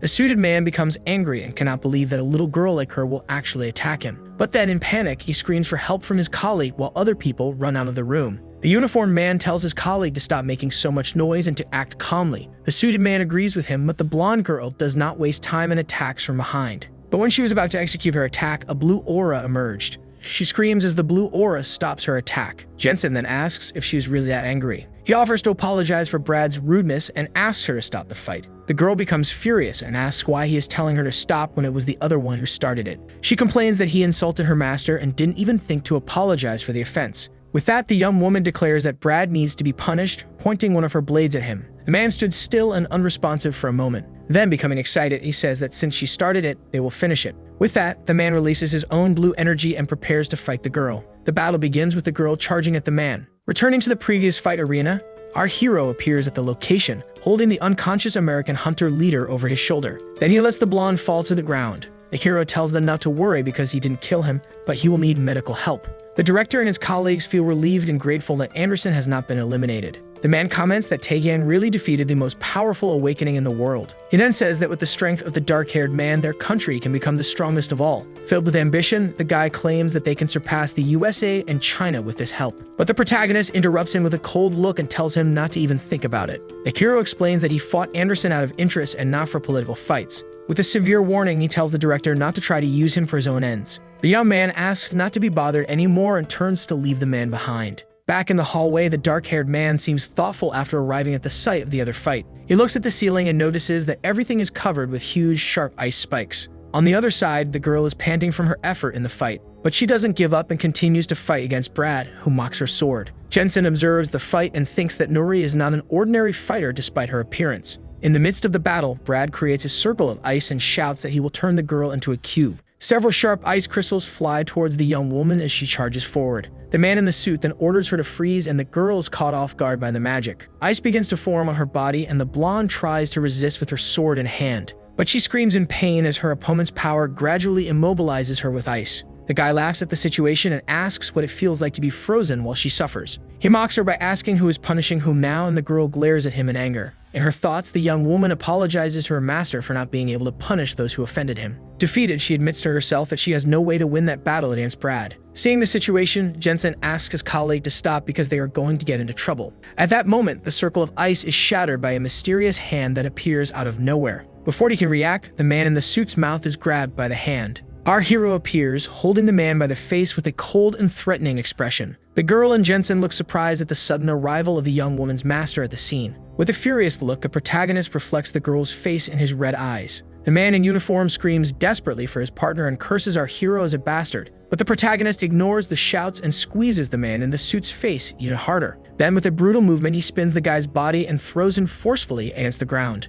His red eyes shine with a terrifying fury, showing that he is not joking around. An explosion of red energy devastates the hallway with uncontrollable fury. The hero angrily questions how he dared to touch something that belongs to him. Then he turns to the other guy and with a deadly look asks if it was him. The man in uniform is shocked because our hero should have been defeated by Anderson. Furious, the protagonist repeats that they dared to hurt what is his. The young man threatens them, saying they will pay with their lives, and the officer is shocked by the truth. But before the protagonist could continue, someone stepped in front of Jensen. Nori stepped in front, saying that she was fine so that he wouldn't continue with his objective. The young woman stares at him determinedly, and he looks at her with his eyes still filled with fury. Seeing his apprentice awake, the hero seems to calm down in the midst of the destroyed room. The girl falls into his arms, still with ice on her body. With tears in her eyes, she tries to explain herself, but he interrupts her, saying that's enough. The master comforts her, saying that she did well and that now he is there to take care of her. With that, a golden light emanates from his hand, and he begins to heal his apprentice's wounds. The girl is surprised to feel the energy coursing through her body and her wounds disappearing. The hero returns to the officer and says that the girls saved their lives at that moment. With the young woman in his arms, he orders the two to disappear from the country before he changes his mind. Alone in the hallway, the man reflects that they lost the title of the strongest to the devil. Sometime later, a narrator explains that Team Wolf has returned and the reason has become a mystery. Sources say they met with our hero and a man with glasses is suspicious. This is Kim Unsuk, who complains about not having had the chance to talk to the young man first. The subject lies on a sofa, deep in thought, planning his next move. With a smile, he says he can't pretend he knows nothing and decides to take action. Meanwhile, a mysterious woman in the darkness says they need to find him. In another location, a red-haired girl says it's time for him to start moving. She seems somewhat irritated with the situation while a movie plays in the background. As Nori laughs, the protagonist complains that it is boring. The blonde questions why they just moved, and Celine already wants them to move again. The woman feels a bit awkward and laughs nervously, unsure of how to respond. Outside, a crowd of reporters and photographers waits for some news. The woman explains that our hero's presence there has become public knowledge. She reminds him that he didn't want to be disturbed and suggests a secret island for him. With enthusiasm, the girl promises a new house and begs the young man to take a look. The protagonist ponders on the sofa and considers her offer for a moment.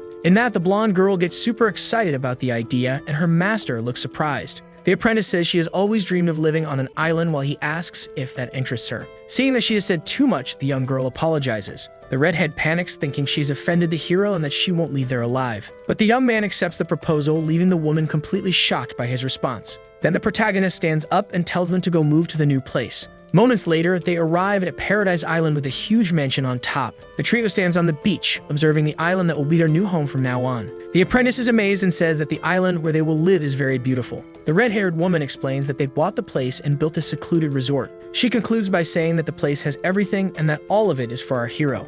Our hero looks at the island and tells the girl that the place is not bad at all. The red-haired woman feels relieved and says they are happy he liked the place. Then, informing them that she has something to share, the redhead takes a letter and explains that she received a cooperation request from the US. In the letter, the American government apologizes and proposes a defense alliance.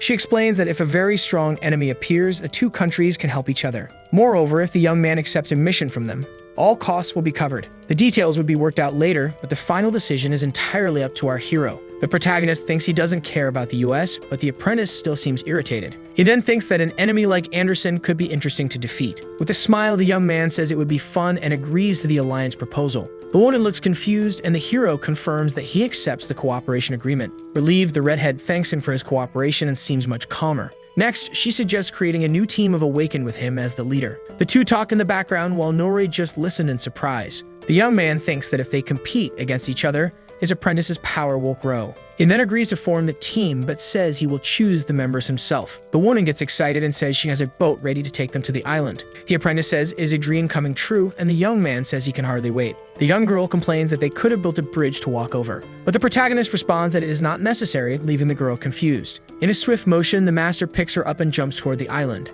The redhead is shocked by the scene and watches the two leave, not understanding anything. Flying through the skies, the hero takes his apprentice to their new and luxurious home. Meanwhile, on the island, a suited manager hurries the employees because they will arrive soon. Suddenly, the manager hears a strange noise and looks up, not understanding anything. Then our hero majestically lands with the girl in his arms, surprising everyone there. With a look of admiration, the young girl thanks her master for bringing her flying. The employees are left speechless while the apprentice gets excited about their new home. Seeing everyone's reaction, the hero asks if they happen to arrive too early. The manager quickly composes himself and says that, in fact, they had already been waiting. The man introduces himself as Go Chang-suk, the manager of the place, and promises the best service. With a sly smile, the protagonist seems to approve of the butler's attitude. With that, the butler invites them to enter the mansion and see the facilities. The young woman is amazed by the interior of the house and says it looks like a luxury hotel. The master finds the place decent inside but seems to be waiting for something more. Then the young man challenges the butler to show what they can really offer. The manager introduces the chef and the team, assuring that their new master will be satisfied.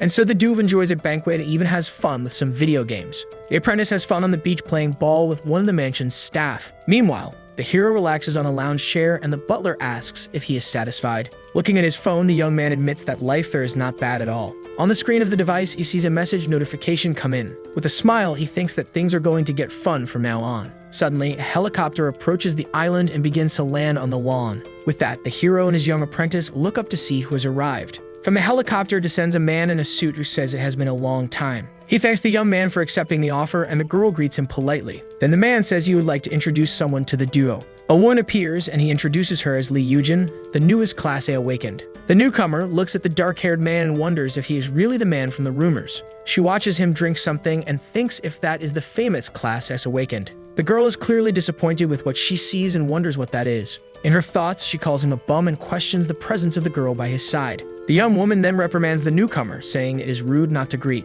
But the woman dismisses her and says a child should not be there to interfere. Irritated, the blonde retorts that she is no longer a child and gets quite angry with the woman. The redhead complains to her colleague that she wanted to meet a real awakened, not that trash. Impatient, the protagonist tells the two to leave if they are just going to waste his time. The man apologizes, saying she is new and ignorant, but the hero finds that amusing. He stares at the woman and says that as a Class A awakened, she has the right to be arrogant. Yujin is confused by the comment, and he continues saying that if she is powerful then, she should at least know how to recognize the difference in power between her and her opponent. With a threatening look, he says that if an ant attacks a man, it will be crushed. The girl is terrified by the overwhelming pressure she has never felt before in her life. The young man then scoffs while looking at her with disdain. He then says he will leave things as they are for now and watches her from a distance. Frightened and breathless, the woman thinks that was a test and that she almost died. The man apologizes once more, but the protagonist says it is fine because he is intrigued. The protagonist then tells the woman to follow him and she is surprised by the order. He also calls his subordinate, who asks in surprise if she should go too.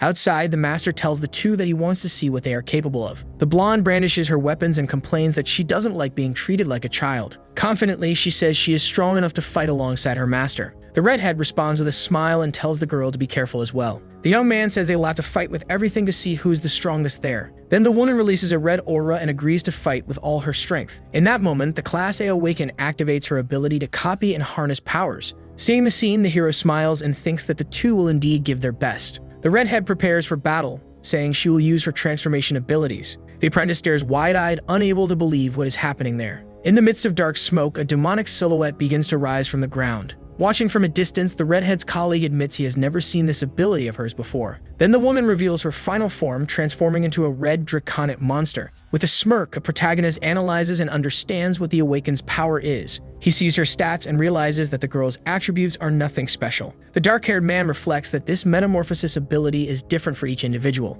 Even so, he admits with a smile that the result exceeded his expectations. The master never thought she could transform into such a high-level being. Completely astonished, his disciple can barely form a coherent sentence. She then looks at the creature's horns and a memory comes to her mind. The girl recognizes that monster as a red horn from the university portal. Seeing this, the hero smiles as an old enemy seems to have returned to haunt them. He turns to the young woman with his swords and questions her about what her next move will be. The transformed adversary mocks the girl and asks why she is standing there in fear. The adversary continues the provocation, asking if she is afraid of the enemy who traumatized her. But the girl grips the sword's hilt and firmly states that she is not afraid at all. With a determined look, a blonde asserts that she is actually happy for this opportunity. She fills herself with blue energy and declares that she will finally avenge the people who died. The creature is surprised by the young woman's reaction as she charges forward to attack without hesitation. Then the apprentice dives toward her enemy with her sword shining intensely. The force of the clash is so great that the mansions on the entire island begin to tremble. Inside the house, the men look at the ceiling, frightened by the intensity of the tremor. One of the staff members asks the butler if the building will hold up as it seems like it will collapse.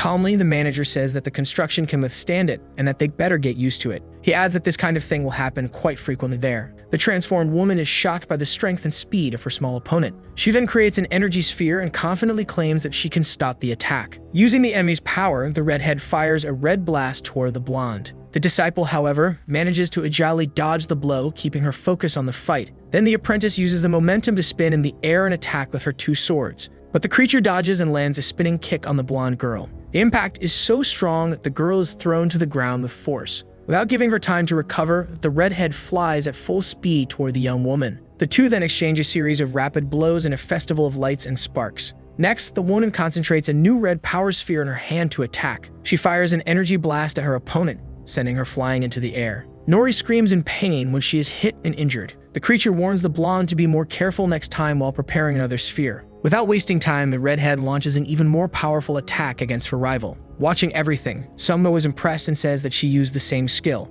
A giant wave of red energy advances to engulf the defenseless apprentice in the sky. The energy explodes with devastating force, creating a large cloud of dust. While the man in the suit is stunned, our hero seems to be enjoying the spectacle. Breathless, the adversary says that this happens to those who underestimate her because she is Class A. The transformed woman looks up, confused by what she saw. The apprentice was unharmed, so she uses the enemy's head as a trampoline. With a quick movement, she positions her sword for a final and decisive attack. The two stare at each other with intense gazes as the strike approaches its target. Observing everything, the master seems to have noticed something, and a slight smile appears on his face. Then with a shout, he declares that the clash is over. The sword was inches from the redhead's neck as she stares at the blade tense. With the fight over, the protagonist intervenes and says that the training has been sufficient. The disciple promptly responds to her master while the adversary remains on the ground. Back in her human form, the redhead reflects that even with superior status, she was defeated. The master approaches his apprentice and holds her chin with an approving look. The woman admits that the defeat was caused by the overwhelming difference in experience between them.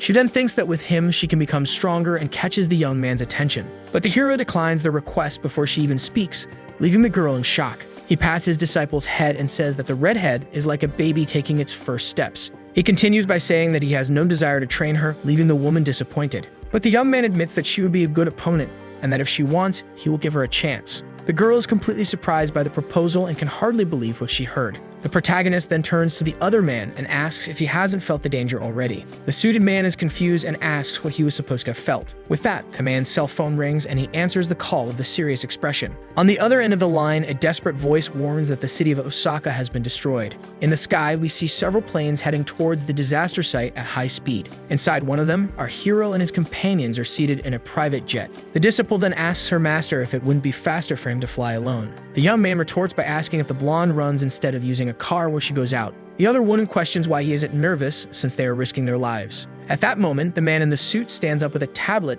and says he will explain the situation. He tells them that an unknown gate appeared in the middle of Osaka an hour ago. Summo shows a hologram of the city being attacked and says it has been annihilated. The girl is in shock as he reveals that all contact with the local elite has been lost. The suited man continues explaining about the enemy that emerged from the portal. He reveals that the monster is level 8 and the woman is terrified by the news. The young apprentice asks if her colleague is okay, thinking she is feeling sick from the flight. The girl then inquires if the other isn't afraid of the strongest enemy reported. But the apprentice smiles and says it's scary, but it will be worth it because they will save people. With a confident look, the girl tells her companion not to worry about anything. She then points to the master and says they have him by their side to help in the fight. The dark-haired man reflects that the monster is stronger than the dragon he has faced before. Meanwhile, in the city, a creature that resembles a giant spider observes the chaos. The monster then feeds on one of its victims amidst the rubble of the city. Back on the plane, the pilot announces that they are 5 minutes away from their destination. Upon arriving in the area, the warning is given for everyone to prepare to descend and fight. With a determined look, the hero stands up and announces that he will go ahead of everyone. Then the young man walks to the plane's door and without hesitation, jumps into danger. He dives in free fall with the wind blowing through his hair and his wings. The blonde warns that she will jump too and asks the other woman if her parachute is ready. The redhead replies that it isn't, and her colleague scolds her because that was taught in the academy. The blonde then helps the girl fasten her seatbelt correctly for the jump. Li Yujin reflects on how nervous she is and wonders if she will be useful in the battle. But her colleague says she is just used to it, and that the woman will be fine because she is strong. Hearing this, the newly awakened girl looks surprised at the young apprentice. Then she thanks her with flushed cheeks and a small smile on her face. At that moment, the apprentice makes a smug face and says that obviously, she is the strongest there. Then the two position themselves at the plane's door and the girl announces that they will jump together. The woman closes her eyes and sweats coldly as the countdown begins. But at 3, the blonde simply pushes her colleague out of the plane without mercy. The girl screams in desperation as she plummets in free fall towards the ground. The two fall together, and the redhead screams with the strong wind messing up her long hair. Near the ground, the hero has already opened his wings and is observing the destruction of the city. With a look of disdain, the young man seems unconcerned with the shouting of his companions. He analyzes the giant spider monster that is in front of him. The protagonist then floats and opens his portal, pulling something from inside. Withdrawing his sword, he prepares for an attack and says he will give a worthy greeting. Then the master unleashes a powerful energy blast towards the creature. On the ground, a Japanese awakened named Koharu is frightened by the creature in front of her. The woman is face to face with the creature, calling it a monster. Then, closing her eyes, she accepts her fate and prepares for the end. But the hero's energy attack begins to approach from above the spider. With a look of pure shock, the Japanese girl can hardly believe what she sees. The blast explodes on top of the creature, saving her and creating a cloud of dust. In the air, the apprentice informs her colleague that they will land using the power of their boots. The blonde then wields her 2 swords from within the portals, preparing for action. She lands in front of the Japanese awakened and protects her with her 2 crossed swords. Thus, she protects the woman with purple hair from the impact of the blast aimed at the spider. Then the blonde turns around and asks the girl on the ground if she is okay. The young woman then introduces herself and says that they are the reinforcements that came from Korea. The spider creature, however, seems to have been unaffected. Looking at the protagonist, the boy is a bit confused because his attack did not cause the damage he expected. He analyzes the monster and comments that it is indeed a very ugly anomaly. The boy then admits with a smile that he has never seen anything like that before. At that moment, the status window reveals the name and divine attributes of the giant creature. The status screen also reveals that the creature got lost due to a mysterious contract. With a smirk, the protagonist seems quite confident about the current situation. Then, floating in the air, the boy asks if the creature in front of him is an exiled god. But the protagonist reveals that he is also an exiled god like his opponent. Wielding his weapon, the dark-haired boy prepares to test his adversary's strength. With an excited smile, he charges forward, saying he will see how strong the creature is. The boy then dives at high speed toward his monstrous opponent. He faces the creature's many red eyes with a confident smile on his face. With his weapon, the dark-haired boy delivers a powerful blow, cutting through the air toward the enemy. The attack causes an explosion that raises a large cloud of dust throughout the city. As the impact approaches, one of the women screams to be careful while the awakened Japanese girl is in shock at the scene. Quickly, the apprentice grabs the girl and pulls her away from the impact of the attack. The 2 Koreans look at the situation ahead of them seriously while Koharu looks astonished. With a trembling voice, the woman with purple hair asks what that was. Meanwhile, the giant spider is being attacked from all sides in front of them. The blonde reveals to the shocked Japanese girl that the winged man fighting is her master. Then the purple-haired girl asks, confused, if that awakened one is not an enemy. The young apprentice smiles and asks if her master is not amazing, leaving the Japanese girl speechless. She then tells her not to worry about the spider because her master will handle everything alone. But when the blonde offers her hand, the purple-haired girl tells her to stay away. Standing up, Koharu complains that the blonde is no better than a Class C from Miss. Then she shouts at the girl that she doesn't need her help and that she should get out of her way. At that moment, the transformed redhead calls her disrespectful to the people who just saved her. The creature continues the provocation and says that she is no better than her blonde companion. But the reddish being comments that they should not be talking at that moment. The 2 girls then get startled as they notice something approaching them. The giant spider creature was still intact despite the various attacks from the protagonist. A window reveals the name of the monster called Young Atlak Nachai, and it roars loudly. The women then position themselves facing the enemy with apprehension. Nori agrees and says she would like to teach the girl a lesson right there. However, at that moment, they had to fight for their own lives. The spider creature roars as it prepares for the attack. The master dives from the skies at high speed toward the creature. At that moment, the giant spider shoots a huge, sticky web from its mouth to trap him. The hero is then caught in mid-air and becomes completely ensnared in the web launched by the enemy. With his whole body wrapped in the web, the boy seems unfazed by the current situation. The web is then pulled forcefully by the giant creature toward the ground with the hero. The impact with the ground causes a large explosion, raising a lot of dust all around. Amidst the smoke, the boy frees himself and curses the monster as an irritating bastard. He then grabs his sword but realizes that his weapon cannot inflict any damage on the enemy. Then the protagonist admits that at this rate, he will never be able to win. The spider creature then roars in celebration of its apparent overwhelming victory in the fight. But with his eyes glowing red, the master smiles and says he has already decided what to do. A red aura surrounds him as he warns that he will show what he is truly made of. The hero announces that for the first time in this world, he will appear in his true form. He then takes on a demonic form with horns and faces the anomaly before him. A gust of wind is then created in front of the multi-eyed creature.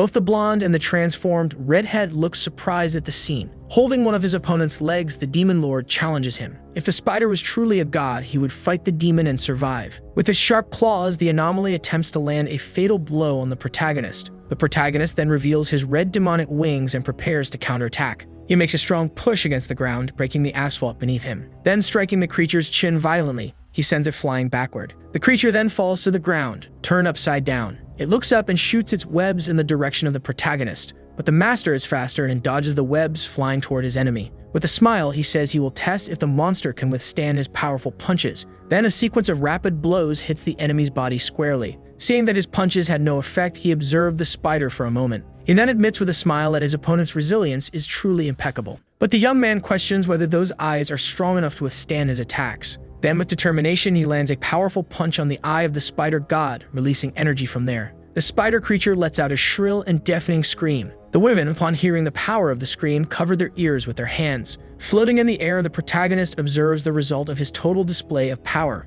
Taking advantage of a moment of weakness, the protagonist swoops down toward the creature. In his dive, the demon lord tears off one of the spider's legs. With the leg in hand, the young man says with a smug smile that everyone has a weakness. He then comments that the monster withstood his punches but wants to see if it can withstand this. The protagonist then lowers the leg against the enemy like a stake against a vampire. He seems satisfied with the result of the blow, but then purple smoke begins to emanate from the spider. More purple smoke pours from the spider as it lets out another shrill scream. Then the young man protects his face with his arm, surprised by the strange smoke. The purple smoke begins to envelop the protagonist's body, which seems to be affected by it. He realizes, irritated, that this is not a common poison and could be a big problem. He reveals that this is his annihilating poison. Seeing the situation, the apprentice decides to join the fight to help her master in trouble. Without hesitation, the girl jumps toward the poisonous monster to attack it with her weapon. The awakened Japanese girl thinks that even if they couldn't defeat the enemy, they couldn't let the world know they were helped by a weaker country. So she takes the moment to activate the processing team. The blonde then delivers a powerful blow that hits the poisonous creature squarely in the air. Suddenly, the master shouts for his subordinate to get out of there as fast as she can right now. She warns her red-haired partner, who looks confused. At the same time, the spider creature continues to release its deadly poison all over the place. The transformed woman is surprised and asks if that was poison. She complains that the blonde shouldn't have said so earlier, while both flee from there. The Japanese girl gets scared and asks, confused, what is happening since she did nothing. Nori then grabs her as they flee from the poison, taking her along. With the Japanese girl on her shoulder, the blonde warns that if she wants to live, she must get out of there. With a serious look, the master also orders his apprentice to leave immediately. He comments that the poison could even melt her skin, and that it must be the poison of the gods. However, the hero is not intimidated and prepares to show his true power. He then pulls out his hand, which is now on fire from inside the portal. Enveloped in flames, he asks if the creature's poison can withstand the breath of a dragon. The flames then form a powerful whirlwind of fire that advances against the enemy. In the face of the attack, the giant anomaly seems to retreat in fear of the young man's power. The protagonist mocks the being that claims to be a god but feels threatened by his fire. Flying toward his opponent, he calls him disappointing and prepares his attack. The winged man then unleashes an immense blast of golden flames against the creature. But the spider monster does not stay still and prepares a sphere of purple energy to retaliate. The hero's fire attack was approaching as the young Atlak prepared to counterattack. Then the spider god fires its purple energy light. The light pierces through the golden flames and flies toward the demon lord. The creature's purple energy surpasses the flames and pierces the protagonist's body in midair. He spits out a bit of liquid while the apprentice screams in despair at the horrific scene. The blonde screams the name of her master, who is being pierced by the enemy's attacks. The hero comments that the monster used a spiritualized poison to try to kill him there. He reveals that this is the poison of the gods and few can survive it. But with a smile, the young man says he is a very bad opponent for the venomous creature. Then he warns that the poison is useless against him as his chest begins to shine brightly. With his hand, he pulls the poison stakes out of his body without any fear. The dark-haired man reveals that he has Hydra blood and can nullify any poison with his power. The spider creature is completely shocked to see that its attack did not work. The winged man then prepares to deliver a powerful counterattack to his opponent. He charges at high speed towards the anomaly to end the fight once and for all. The young man strikes the monstrous being with a blow that causes a great explosion of light. At this, the apprentice smiles proudly and the transformed redhead is shocked by her master's power. Before the defeated enemy, the protagonist announces that now it is time to end everything. In his demonic form, the hero prepares to deliver his final blow to the opponent. He tears off all the legs of the giant spider with his demonic agility. The Japanese girl watches the scene in shock, unable to believe what is happening there. At this, the creature screams in pain as it writhes from the attack of the winged man. Then the giant anomaly is completely defeated, falling headfirst onto the asphalt. The protagonist observes the result of his attack with a calm and satisfied look. He throws the legs of the defeated enemy to the ground. Then he lands on top of the creature's head, walking between its eyes. With an energy sphere in hand, the master comments that the fight was very fun, but he warns the creature to die and unleashes the energy into the middle of the spider's head. With the final blow, the spider explodes completely, ending the battle once and for all. Suddenly, a pink magical stone emerges from the remains, and the young man curiously picks it up in his hand. He finds it strange because gems are cores of power created by strong demons. The dark-haired man comments that it wouldn't be surprising for a gem to come from a mere weak dragon, but he concludes that the creature was a fallen god because a perfect being would not create this.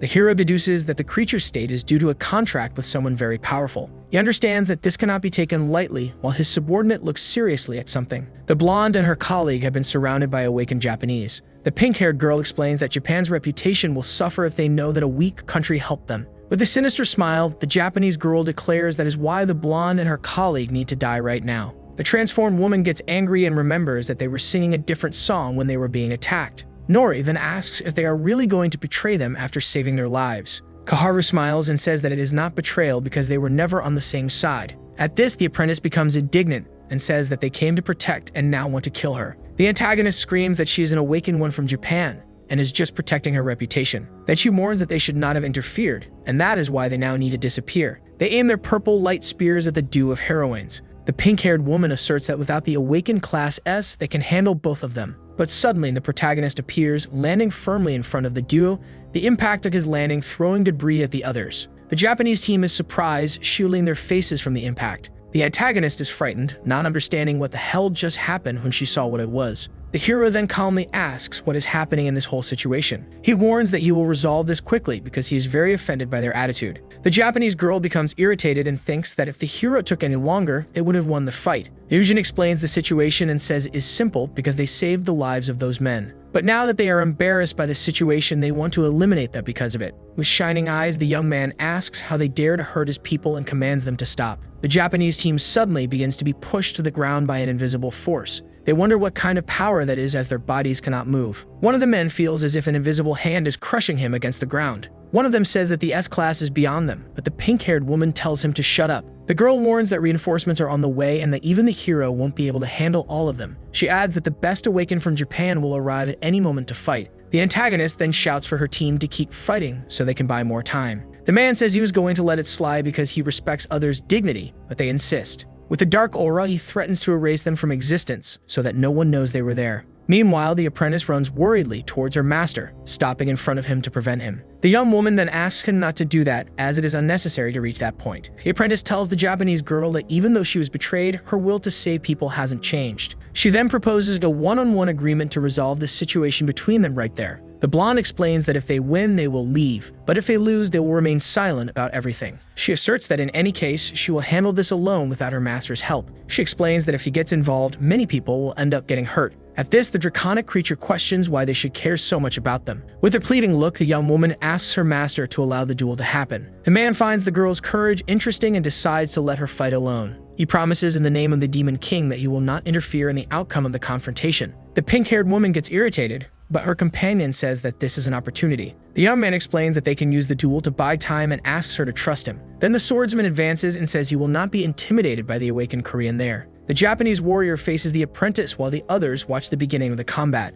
With a smile, the master asks his subordinate to show the results of her training. The young woman positions herself for the attack, preparing for the start of the duel with her opponent. The apprentice runs so fast towards the attack that she appears as a blur to the spectators. Without giving her opponent time to react, she performs several attacks with her swords and stopping behind him. Both had serious looks after the attack and the opponent seemed unscathed. But suddenly, the warrior starts to cough as he feels the effect of the blonde's rapid attacks. The draconic being observes the scene with a satisfied smile at the outcome of the fight. With the enemy on the ground, the blonde announces with a serious look that she has won the duel. The pink-haired woman is shocked and cannot believe that the girl actually won the fight. With a smile, the master tells the Japanese girl that now they are finally even. He comments that it is good to see how much she has improved and that he will fulfill his promise now. Then he warns the enemy to leave if she values her life before he changes his mind. The Japanese girl becomes furious and screams how Korean awakeners dare to insult them that way. With her team behind her, she vows that they will never leave there alive after that humiliation. Then the antagonist orders all of her men to kill them without hesitation now. Seeing the scene, Yujin seems irritated and complains about the Japanese team's attitude. The master places his hand on the young woman's head and tells her that she has done enough for today. The apprentice looks at her master, who strokes her head while seeming worried about the situation. Surrounded by a red aura, he says he doesn't even want to use his sword against that scum. Suddenly, a dark and red energy forms a gigantic tornado around the hero. The Japanese team and their leader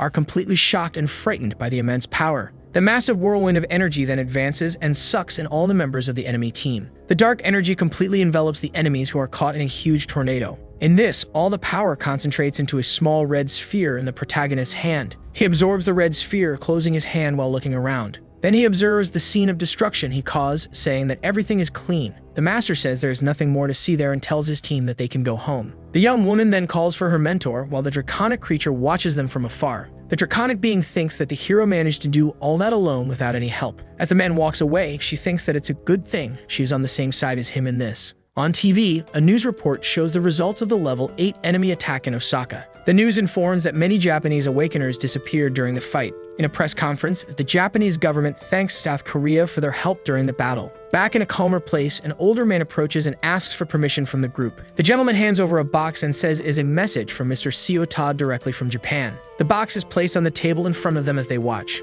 Upon opening the gift, the group finds a shining and powerful spear inside the box. The girl with orange hair and the apprentice look in awe at the gift they received. Nori says it is an incredible item, but his master comments that it is not bad, though there is a catch. Then he touches the weapon and says it has no use for her except as a powerful refrigerator. The hero suggests sending food instead of a useless item, and the gentleman agrees. Suddenly, the protagonist becomes serious and looks to the side with a different expression. He warns that something is coming to the island, leaving the older man confused. Soon after, a boat appears on the horizon, quickly approaching their island. On the boat, a man in sunglasses is impressed that someone has an island as a home. He adds that the owner must be a Class S awakened and that he risked his life to find him. The man and his 2 bodyguards arrive on the island while the butler apologizes for their sudden visit. The gentleman explains that the visitors are from the Heirs Guild and their leader requested to see him. He says he denied the visit because the master was on vacation, but now he will remove them from the island. The man with black hair then says it will not be necessary to expel them, and the gentleman is confused. He thinks the visitor is bold for coming unarmed against someone much stronger than him. With a smile on his face, the master says he is intrigued by the situation,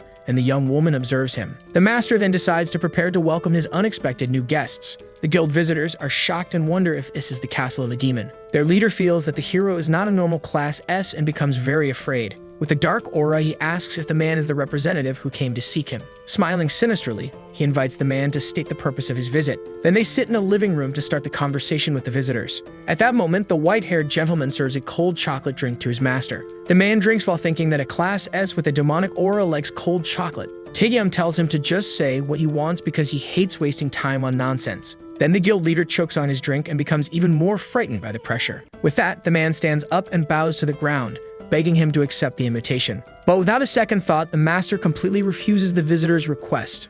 The scene then shifts to the Awakened Association, where the story continues now. A man researches on his tablet and wonders where this Heirs Guild that appeared is located. His assistant explains that it is a Class C guild, and the official scoffs at the information. The assistant says that his boss should indeed pay close attention to this new guild. He explains that it is important because a specific person is involved with the guild. The official is shocked and wonders if that crazy Class S is really involved. With a serious look, he asks his assistant to provide more details about the situation. The young man explains that the leader of the Heirs Guild has been pursuing the Awakened for some time. His boss says they are keeping an eye on the hero but cannot see everything he does. Then the assistant informs him that there are reports that the guild went to the west coast, and the boss is shocked, confirming that they went to an island and that a meeting was scheduled between the two. The official becomes stressed and wonders why they would go after that dangerous crazy person. With that, he orders his subordinate to find out what was said in the meeting between them. The boss thinks he is monitoring the hero and does not understand why a Class C got involved in this. He reflects that if contact is made, the situation will change drastically for everyone there.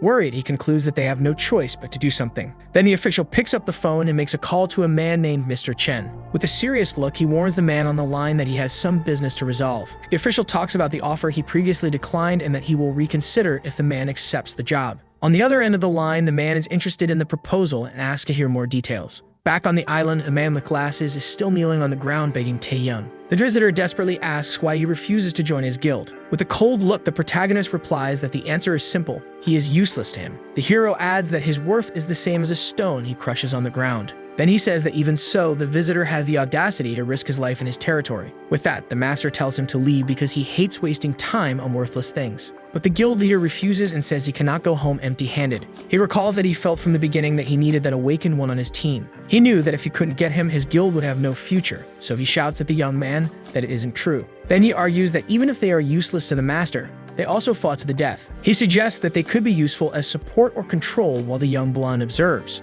He even offers to work as cleaners for the place. The guild leader begs for a chance, saying he will do anything he asks. With a smile on his face, the protagonist asks if the man really said anything. Interested, the master turns and says that the visitor's proposal is quite interesting. The master finally agrees to give the guild leader a chance, and the man is shocked. He asks if the man is sure he will do anything, and the visitor confirms immediately. With a smile, the hero says that's good and tells him to prove his worth and skill to him. At that, the master orders them to start by destroying the Awakened Association, and they are taken aback. Moments later, the visitors are already on their boat sailing away from that island. On the boat, the leader thinks the demand was excessive, but without the hero, there is no future at all. He says they will be defeated anyway, and that they need to take down the 3 great guilds. With that, he orders his men to investigate, and if they succeed, they will become rich. Back on the island, the apprentice asks her master why he gave such a crazy order. The hero replies that it was for no reason, and that, to be honest, it is quite an impossible task. The girl explains that the association is made up of 100 sub-guilds and 3 leading guilds. Then she says that the 3 largest are Red Dragon, Valkyrie, and Brave Crimson,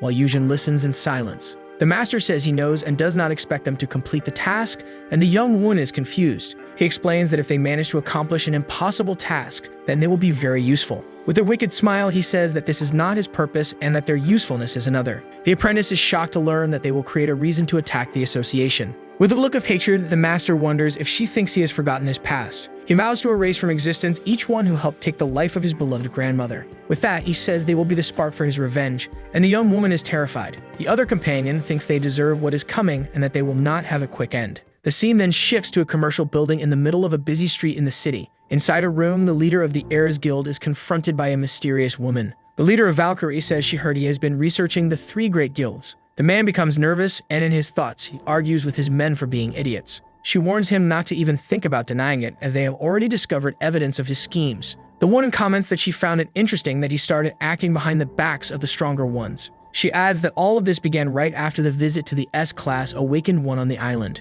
The man with glasses goes into total panic, thinking that now they are really screwed. The girl asks him to calm down and says she will not do anything against his group there. Then she explains that her guild is a guardian of Korea and does not act like the Red Dragon. The woman just wants to know what kind of deal the man made with the S-Class Awakened One for this. She thinks of the worst possible scenario, which involves the mysterious man from the mysterious island. The worst is if that powerful Awakened One ends up being the target of all of Korea because of this. The leader of Heirs becomes very nervous and starts trying to explain the situation to the woman. The scene returns to their meeting at a table while another person observes them from afar. Meanwhile, on the island, Nori is training hard at the gym. Alongside her, Yujin was also training, and she wonders how the blonde ended up with the protagonist. Suddenly, her phone starts ringing, and she thinks that the intelligence service left her there and forgot about her. So she answers the phone and complains about being abandoned, but the person on the other end says it's worse. Upon hearing the news, the woman is completely shocked and doesn't understand anything she heard. Running, she goes to her master and informs him that she just received a call from the Secret Service. The hero looks at the phone and asks what is happening, and the young woman tries to explain. Back on the street, the guild leader Heirs and his men exit the building looking unfriendly. At that moment, someone stops behind them and asks if he is the leader of the guild Heirs. The man and his henchmen look confused at the person and ask who they are after all. Back at the cafe, the leader of the Valkyrie is having a drink while observing the street. Suddenly, a loud noise catches her attention and the woman is completely in shock. Soon after, a massive explosion occurs, completely destroying the entire place. Elsewhere, the leader of the Red Dragon gets irritated by someone joining the enemy. The man wonders if the traitor thought he would escape and remembers that he crushed him completely. At that moment, the hero sees on his phone the news of the terrorist attack that happened in Seoul. With a smile, he says that the man proved his worth and that he will now accept the guild Heirs. In the sky, a private plane flies at high speed toward its final destination. Upon arriving at his destination, the master descends from the plane while someone asks what they just heard. In an office, a man is shocked to learn that the hero plans to attack the association. Celine informs that the leader of Ares was attacked in the middle of Seoul. Fortunately, the leader of the Valkyrie intervened, but the chief of Ares was injured, and his men were not. Samgo comments that they still haven't discovered the reason behind the attack on the guild. At this point, it is revealed that the guild Ares is now under the total control of the island master. The man in the office panics and asks how and since when this happened. His colleague says it's normal to be shocked since they also just found out recently. The young woman explains that the hero thinks the association attacked his new subordinate and retaliated. The older man counters that they still don't know who the real culprit is. At that moment, he realizes the truth behind everything and falls into complete despair. The young woman confirms that the master orchestrated the attack to have the guild heirs under his control. He is using the attack as an excuse to take revenge on those who harmed his grandmother. Inside the car, the driver asks the master if they are going to the intelligence service. The hero denies and says that, in fact, they will go to the Valkyrie Guild instead. The driver confirms the destination while Norris and Eugen seem worried about what will happen. With that, the blonde companion draws her master's attention, a bit concerned. He says he knows what she means and that not everyone in the association is bad. He also states that he will not let the loss of his grandmother go unavenged. But then he agrees that she is right and that there is no need to wipe everyone out. Then he reveals that he plans to use the association for his own ends after dominating it. The master says he will go to the Valkyrie Guild first because they might be useful in the future. He says he wants to confirm if it's worth sparing them before attacking the association. Then he adds that it would be great if the good ones were also useful for his plans. Shortly after, the car arrives in front of a huge commercial building in the city. Inside the place, a man warns that an S-class is there to attack their guild. However, the leader of the Valkyrie appears and asks everyone to remain calm for now. She explains that if the visitor wanted to destroy the place, he would have done so already. The woman orders the evacuation of the staff and says she will do everything to avoid a confrontation. In the guild's hallway, the two groups finally meet to discuss what happened. The hero then directly asks if the woman there is the leader of the Valkyrie Guild. The young woman confirms that her name is Park Sion and that she is the master of that awakened guild. In his thoughts, the protagonist notes that she is much stronger than the rumors suggested. He realizes that the young woman has a rare ability and could be useful while she defends herself. The leader says she confronted the man but never intended to attack him or the master. But then the protagonist interrupts her, mentioning the Ilsum Guild. The woman is completely shocked and speechless upon hearing the name of that guild there. The master then asks if she's going to say that she didn't know about their involvement in this. Frightened, the girl thinks that the Ilsum massacre wasn't enough for his revenge. She realizes that he wants revenge against the entire association because he believes everyone is guilty. The hero then demands that the woman explain in detail everything she knows about the case. The leader says that her guild was dissolved to hold Ilsum accountable for its actions. However, the president of the association hid everything after receiving a large bribe from Ilsum. The girl tried to protest but had no chance against the powerful Red Dragon Guild. She continues saying that if the truth were revealed, the association would collapse completely. The Valkyrie leader says that even though it isn't right, they need to protect the country. The master approaches her and questions her silence, which he interprets as approval. With a dark aura, he asks if she thinks she is innocent for not getting involved. The woman panics, thinking that no matter what she says, he will eliminate everyone. Seeing this, the guild members shout to stop him and create a protective barrier. But the hero breaks the barrier and grabs the leader's neck, leaving her breathless instantly. One of the Valkyrie men becomes furious and rushes to attack the visitor to save her. However, the blonde companion steps in front and manages to defend against the attack with her weapon. She then delivers a powerful kick that sends him flying away. Then the red-haired companion activates her draconic transformation and goes into action. With her ability, she captures another guild member and threatens to injure her face. The master continues holding the leader and says he admires her attitude for the greater good. He adds that for him, this is a personal matter and concerns his family's revenge. Then he questions her if she will still cling to the greater good even in the face of her end. Crying, the Valkyrie leader pleads for him to take only her life as punishment. She asks him to spare the other members as she will take full responsibility alone. Meanwhile, the young apprentice immobilizes the man who attacked her with her huge weapon. With a look of hatred, the hero says that what she's asking for is a great absurdity. Changing the scene, we see the headquarters of the powerful Red Dragon Guild. Meanwhile, two men walk out of the building while discussing business. Suddenly, the older one turns around in shock and asks what his subordinate just said. At that moment, the chief's phone starts ringing and vibrating, so he checks what it's about. He answers the call, confused, and asks what is happening on the other end of the line. A mysterious voice responds that things have gotten a bit more complicated for them. The man on the phone explains that their target has worsened the situation and everything has become more difficult. He continues saying that this particular target is a much bigger problem than expected. And to make matters worse, the guy is heading toward the current location of President Chien. Hearing this, the president panics and decides to change the request he made earlier. Then he shouts desperately on the phone for them to come protect him immediately. On the other end of the line, the man says that he must be scared and that only they can stop him. Then the person reveals that he has already sent reinforcements in that direction to help. But he also comments that it is disappointing to see the great president trembling in fear. The man laments not being able to see the scene and says that the fee will not be discounted, leaving Qian furious. Furious, the president throws the phone to the ground and shouts about who that bastard thinks he is. He turns to his assistant and orders him to gather everyone and prepare for battle. The subordinate agrees and says he will relay the message to the others immediately. Qian thinks that no matter the enemy's power, he has the strength of the guild and someone else. He smiles and says he will resolve everything once and for all today, while the protagonist was in the car. Beside him, the Valkyrie leader seems very nervous about the current situation she's gotten into. In a flashback, we see the master releasing the woman who finally manages to breathe a sigh of relief. He says he spared her life and that of her subordinates because the guild can still be useful. The visitor orders her to follow him because they are going to attack the Red Dragon Guild now. Back in the car, the girl questions him and asks why he is taking her with him. The young man explains that she will have to testify about the corruption and crimes of the president. He comments that her testimony will justify his future actions while his subordinate observes him. With a serious look, the hero says he will punish the criminals but will gather those who follow him. He then reveals that he spared her so she could see his will being carried out up close. The leader of the Valkyries finally understands the plan and agrees to follow his orders. In the car, the driver informs the master that it seems they need to stop there. In front of them, a huge army of men in suits completely blocks the street. With that, the group gets out of the car and faces the crowd of guild members gathered. The hero then turns to his companions and asks them not to get involved. He releases a dark aura and says that this revenge belongs only to him now. One of the guild members spots him and orders everyone to attack the bastard at once. Then the protagonist unleashes his power and easily destroys the first wave of enemies. Far away, the president listens through his computer to the transmission of the men screaming for help. The man beside him seems calm and questions if this is the awakened Class S. He comments that the visitor is not as impressive as he thought he would be. The person says that the president is lucky because the hero is holding back a lot right now. The head of the Red Dragon pleads with the man to stop that monster once and for all. With a smile, the person says he will take care of it and will demand a nice extra reward. Back in the battle, one more of the men is taken down. With smoke coming from his hands, the protagonist observes the result. Amidst the destruction, the hero wonders if the small fish have already been dealt with. The leader of the Valkyries is shocked to see that a single man defeated the entire Red Dragon Guild. Then, thinking that it was the right choice to cooperate with Taehyung, the blonde apprentice smiles and comments that the master was merciful since no one died this time. With a thoughtful expression, the young warrior looks at the new enemy approaching. He then asks the two apprentices to stay back. Suddenly, a huge explosion of fire occurs in front of the entire group present. The girls are confused while Sion creates a protective barrier to shield them. The protagonist remains standing and completely unscathed amidst all that fire. Soon, the blonde visitor is surprised that the master is still standing after receiving his attack. The hero recognizes the strength of the opponent, who says that was just a hello for the hero of the world. With a mocking smile, the newcomer reveals that he is also a Class S like him. He introduces himself as Dylan Lane from the Another Guild, leaving the girls frightened.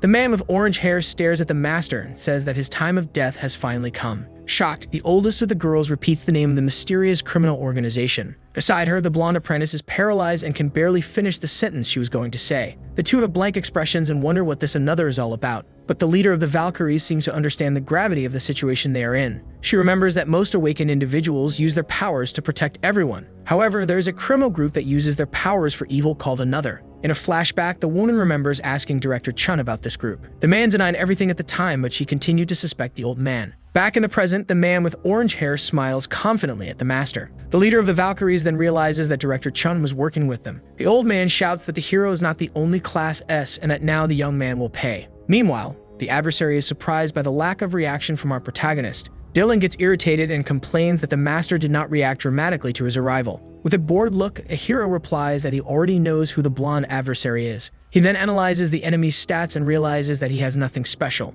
Then the protagonist steps forward and says he will correct something the other said. He releases a dark aura and says that the man will not be his death because many have already tried. At that, the man with orange hair turns to the director and sends him to a nearby shelter. But the old man shouts that he does not take orders from a mercenary and wants to see the fight up close. Dylan becomes furious and yells at the director to get out of there if he doesn't want to become barbecue. With that, the president of the Red Dragon grumbles, displeased with the order received. He mutters curses under his breath and steps away from the battlefield to avoid getting hurt in the fight. The opponent turns to the hero and says that he has the right to be arrogant, but now he will see. Realizing the danger, the master warns the girls to stay away from the main battle. The enemy prepares a powerful attack and asks if the young man will still boast afterward. Then the man with orange hair jumps and launches a devastating attack called Inferno. The energy takes the form of a huge demonic skull that advances toward the hero. The protagonist is surprised by the speed of the opponent's sixth circle spell. He then wonders if the speed of the strike is due to the enemy's unique ability. Far from there, the blonde apprentice shouts for the master and complains that the place is too hot. The pink energy of the attack begins to melt the ground as it advances at high speed. Siam worries about the heat and wonders if the young man can really endure it. Despite this, the warrior faces the flames and seems quite confident that he will win. The blonde visitor says with a serious look that the protagonist will not fall so easily. Then he prepares another powerful attack and states that he will not underestimate a Class S. The man with orange hair concentrates his energy and says he will ensure the opponent's end. A massive amount of pink energy suddenly envelops the hero's body completely. The dark pink power collides, creating a large hurricane around Taehyung. Dylan feels the impact and seems to be struggling to control his power. Next, a huge explosion occurs at the location where the two men were fighting. From a distance, Director Chun and his men feel the ground shake with the force of the explosion. Dylan apologizes to Director Chun for what is about to happen there. He then tells the old man to think of it as a free renovation of the guild's headquarters. The man with orange hair then releases a magic circle and prepares his strongest attack. Next, a pink explosion destroys everything around with impressive force. The guild's headquarters is completely engulfed in flames as Dylan watches everything. Laughing, the opponent boasts that no one can stop his fire magic. Director Chun becomes furious with the destruction but soon thinks that the sacrifice was worth it. He believes that if the attack defeats the hero, then the building doesn't matter much. Yujin declares worriedly that those flames melt concrete, so even for the master, that attack was too strong. She says she has never seen flames of that magnitude, so the master will not come out unscathed this time. Then the blonde apprentice takes the lead and orders everyone to evacuate the survivors. She explains that the next fight will be worse and that only they can contain the damage. The girl tells them not to worry because the master would not fall to that attack. Meanwhile, the explosion continues to destroy the building amidst the pink flames. Suddenly, a vortex of dark energy appears and begins to consume all the fire. The opponent is shocked by the scene and wonders what the hell is happening. The voice says that the flames are impressive for the level of this world, but nonetheless. He adds that for him, that power is nothing more than something basic. With a smile, the young man says that his opponents are still beneath him. The blonde adversary grumbles, irritated by the protagonist's confidence. Taehyung then summons a spear made of his dark magic. In an instant, the young warrior delivers a powerful blow to the opponent. From a distance, the president of the Red Dragon watches everything with a look of panic. The red energy of the protagonist completely engulfs the opponent in an instant. The great red explosion lights up the entire city in the distance, creating a glare. Meanwhile, a man and a red-haired girl arrive and observe the destruction. He laments, saying that they apparently arrived too late for the fight. Celine then comments that there is nothing they can do if they go to the scene now. But her partner says that Taehyung won't take long and that they should just clean up afterward. Back in the battle, the blonde opponent has survived and faces the hero amidst the fire. With a furious look, the opponent seems ready to continue the battle at any cost. Crossing through the flames, the protagonist says that the enemy's sweet revenge ends now. The master then asks with a smile if he should relieve the tension with a bit of fun. Dylan gets irritated and shouts that the bastard dares to underestimate him and his physical strength. However, Taehyung continues walking calmly through the fire without being shaken. He then raises his hand, thus defending himself from one of Dylan's fiery attacks. The blonde then shouts that this ability is not something only the protagonist possesses, then unleashing a burst of red and golden flames towards the dark-haired man. Taehyung stands still as the blast hits him, creating an explosion. The blonde opponent asks with a smile how the hero is handling that blow, but then he's surprised by what he sees in front of him. Taehyung had held back the opponent's attack while saying it's impressive how quickly he adapts. With a confident smile, he asks if that is all the orange-haired man has. Dylan is shocked that the young man withstood the attacks without a scratch. He then asks how the protagonist, as a mere physical type, could endure his magic while the young man approached. The hero corrects him, saying he is not a physical type but a true mage. He then states that the opponent's magic is nothing but basic, and that thinking he is superior is ridiculous. Shocked, the orange-haired man incredulously repeats that his magic is merely elemental. The master then thinks to himself that this is the decisive difference between them and the demons. He reflects that the strength of demons comes from their fighting instinct and not from skills. However, the humans of this world easily lose their will in the face of a strong enemy. It seems that the blonde opponent has finally reached his total power limit at that moment. But Dylan apologizes and says he underestimated the protagonist, thinking he was physical. Laughing, he says he has finally found a worthy opponent to use all his strength. With a smile, the hero praises the spirit of his adversary and asks for more fun in the fight. At that, the blonde opponent wastes no time and creates a powerful wall of fire with his hands. As the wall of flames forms, the protagonist feels his arms start to burn. He notices that indeed the enemy's power is much stronger than last time. Then the orange-haired man shouts for the fire to compress against its target. With that, the master seems to feel a bit of the pressure and ponders for a moment. The opponent shouts that it is still not enough and conjures an attack called Volcano. Next, a huge mouth of lava and fire begins to emerge from the ground rapidly. Several lava serpents head towards the hero, who is taken by surprise. Without giving a break, the enemy prepares another powerful ability called Flame Wedge. The new attack spins at high speed and advances towards the surrounded young man. He watches as the attack approaches and hits him. With that, a gigantic explosion of flames and pink energy consumes everything in the area. From a distance, the girls who were helping survivors watch the explosion with worried expressions. Dylan thinks that not even an 8th rank enemy would survive and that the blow has fatally injured him. However, the demon lord is seen easily holding one of the lava serpents. At that, the orange-haired man is completely shocked. He broke the lava serpents with a single blow and extinguished the surrounding fire with a stomp. Enveloped in his dark aura, the master stares at his opponent with a cold and calm gaze. Desperate, Dylan screams and wonders why the warrior simply cannot be defeated. He continues to yell in frustration, questioning why the protagonist does not die while launching another fire attack. Unfazed, the young man simply stares at the enemy as the attack approaches. Then the hero raises his arm and prepares to finally end that battle. With a swift motion, he delivers a red energy strike towards the target. The attack hits the opponent, causing him to lose his arms and creating a wound on his chest.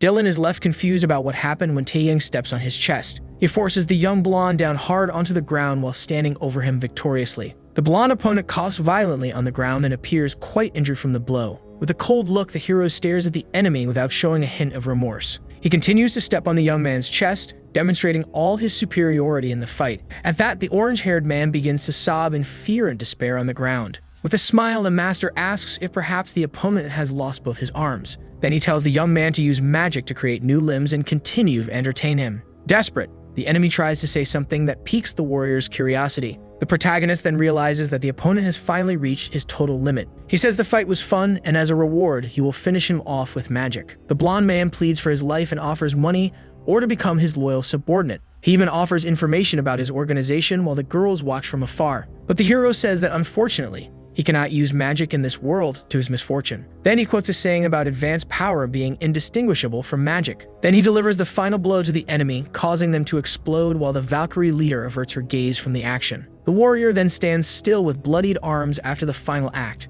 The dark energy slowly dissipates, revealing the crater left by the final attack. With the battle finally over, the two observers approach the site in shock. The man comments that not even a level 5 enemy would cause such destruction. His partner agrees but says it was lucky the damage wasn't even greater. Celine says she feels relieved with the end of the fight while nearby a healer tends to the wounded. At that moment, Nori appears and catches the attention of the arriving duo. She apologizes on behalf of her master and says they will not flee from responsibility. But the duo says it's all right and that they would accept it even if all of Seoul were destroyed. And the man asks who the hero faced to cause all that chaos there. The blonde girl reveals that he fought against an S-rank awakened, leaving everyone stunned. He says that's impossible since there are only 10 awakened of that level in the world. His partner adds that all S-ranks are under the control of their countries. The Valkyrie girl then reveals that the enemy came from a mysterious place called Another. She says the main problem is not the association and that they need to act quickly. Then she adds that this has become a security issue for South Korea. The scene then shifts to an imposing building where an important meeting will take place. Inside, the agency director is shocked to hear the name of the organization Another.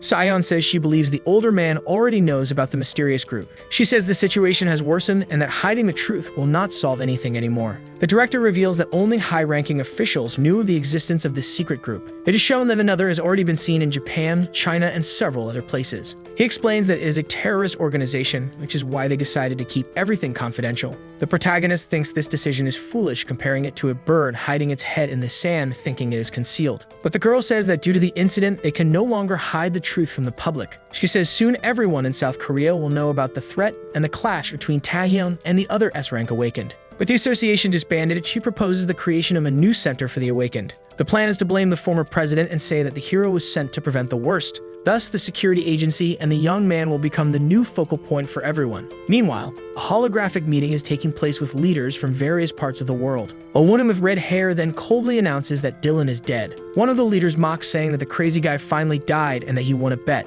With a serious expression, the red-haired woman repeats the name of the deceased. Everyone in the room is shocked by the confirmation of their companion's death. One of those present realizes that the news is true and becomes quite pensive. They discover that the fight occurred in South Korea during a mission against the new S-rank. The same man reflects that the companion was one of the strongest and that this situation is serious. The leader then orders them to contact someone named Che Jinping to learn more. Then a man named Gandharva is ordered to go to Korea and seems to like the idea. He confirms his departure while elsewhere a portal begins to open, saying that he is eager to meet the person who managed to defeat his partner. Back in Seoul, the group watches the sky as a portal slowly opens in the air. Meanwhile, the protagonist's new team walks through the city with serious expressions. Alone on a bench, the young man wonders what his new colleagues are thinking. The leader of the Valkyries says that a little tension is necessary to keep everyone focused. However, they didn't need to be so rigid at that moment, but the transformed woman disagrees. The blonde girl then says that her companion could handle many enemies alone. Then she changes the subject and turns to the master to decide on the team's name. Yujin suggests the name Invincible, since their leader is the strongest of all. Nori then thinks for a moment and suggests the name White Dragon Team. The other gets irritated, asking if they are some kind of mixed dish by combining two existing team names. Then Sayan joins the conversation and suggests the name Untouchables. She explains that the name means something that simply no one can touch. With that, the girls find the idea cool and quickly agree on the new name. The team is then officially named Untouchables, leaving the leader satisfied. At this, the group leader agrees with a simple nod at the new name. But suddenly, the entire team looks up at the sky with expressions of shock and surprise. The portal suddenly begins to grow, startling everyone present. The blonde girl recognizes the situation and says it is just like the department store incident. Park Sayon and the dragon woman tense up, watching the new threat emerge. However, the protagonist faces the portal with confidence and a determined look. Nori then looks at the master and reassures himself, saying that with him there's nothing to fear. A desperate awakened shouts for everyone to retreat, as this is not something they can face. Within the dark vortex, a pair of red eyes glows with a sinister energy. While the other awakened flee, Taekyang remains in place. With that, a gigantic monstrous claw tears through the portal and enters their world. Next, a colossal draconic creature emerges, and the protagonist wonders if it is a prank. A status screen reveals that the beast is a war dragon with immense power. It is said that he lost consciousness after violating the terms of a mysterious contract. The Valkyrie leader looks at her watch and is shocked to see that it is a level 7 threat. Yujin recognizes the codename of the creature that is face-to-face with the protagonist. Sayon realizes that the appearance and energy of the beast are identical to the first dragon the young man had defeated. Nori then suggests that the codename for this beast be Red Dragon 2, leaving the two women shocked. Then the blonde says that her master will hunt it down without even a scratch, just like before. As she praises the young man's fight, the Red Dragon 2 steps on him. His companions are shocked and scream desperately for their master. The dragon then hears someone comment that they are surprised something dead has appeared. It was the young man who was unharmed and who also says that this dragon did not seem to be undead. The hero wonders if the creature returned due to some resurrection spell. He then decides to leave the questions for later and snaps his fingers to fight. With a firm step, the warrior advances and says he will deal with the monster first. The young man jumps into the air for his attack while the beast roars. Landing a punch on the dragon's head, he shouts that he will cut off the creature's head again. The creature glares at him with fury, but the protagonist orders it to lower its gaze. Then he delivers a powerful kick above the enemy's head. The young man then lands on the ground and faces the immense monster defiantly. The colossal creature attacks with its tail, and the young man prepares for the impending impact. But in an impressive feat, he grabs the monster's tail with both hands. A red energy then begins to emanate from his arms as he holds on tight. With absurd strength, the hero lifts the dragon into the air and violently throws it. The monster is completely stunned for a moment by the blow. The protagonist then coldly orders the lizard to get up to continue the fight. He pulls his sword from within the portal as he prepares to continue the battle. He jumps over the beast's head and readies his dark blade for the final strike. Far away, a green lightning bolt cuts through the sky of a volcanic location, and someone thinks this is madness. A mysterious group observes the landscape while one of them talks about a level 7 enemy. The man with the white beard is worried because this threat should not have emerged for another 3 years. Then the hooded man tells them to stop the conversation, and another says that the barrier has weakened there. The group leader turns to a girl named Erin and asks if she can do it. The girl stares at the lava below, seeming to ponder her companion's question. With a confident look, the young woman replies that it will be difficult, but she believes she can do it. But the hooded man stares at her and says he needs a firm answer, not a vague one. At this, the redhead corrects herself and asserts with determination that she will do it without any failure. After her response, one of the members says that from now on, it will follow his command. With that, the leader orders everyone to take their positions to initiate the plan. He then turns to Erin and tells her to start as the girl prepares her hands. The young woman joins her hands and begins to concentrate a large sphere of blue energy. At this moment, the hooded man raises his hand and helps the girl launch the spell forward. In this moment, the other members of the group also channel their energies to assist. The group leader smiles sinisterly and whispers the word annihilation to everyone. Then he raises his hand to the sky and concentrates his dark energy on the spell. With this, everyone's energy unites and creates a dark vortex that spins rapidly. Young Erin looks up with a shocked expression, unable to believe what she is seeing. With red eyes, the hooded man smiles and says that this is the beginning of the apocalypse. At that moment, the dark portal spins more violently, ready to be unleashed upon the world. Back in the city, everything seems calm with the sun shining in the blue, serene sky. But suddenly chaos erupts and people run desperately, shouting for help. A group of hunters notices the threat and estimates it to be a level 9 enemy. Suddenly, an explosion occurs, throwing the group into the air. The boy in the gray hoodie lands safely but is frightened and wonders what the hell is happening. At that moment, twisted dark tentacles begin to emerge all over the city. He looks back upon seeing something approaching, but is already too late. A trail of blood is left in the wake of the attack. Meanwhile, at an airport, it is said that all the awakened from around the world will gather. Inside a plane, the protagonist looks out the window and asks if the rank S awakened will come. His subordinate says that those from the United States and China will come, with at least 3 in total. Sion approaches and informs her master that they have finally arrived at their destination. With that, he stands up, and she comments that tensions between nations will be inevitable. She wonders if that man will be able to keep calm amidst all the chaos. Nori then questions if this means that Anderson from the United States will also come. Her master gives a sideways smile and thinks that the whole situation will be interesting. The light-haired girl remembers that the enemy is rank 9, so it won't be a problem. He pats the young girl's head and tells her not to worry because everything will be fine. As they exit the plane, a man greets them and asks if they are the awakened from Korea.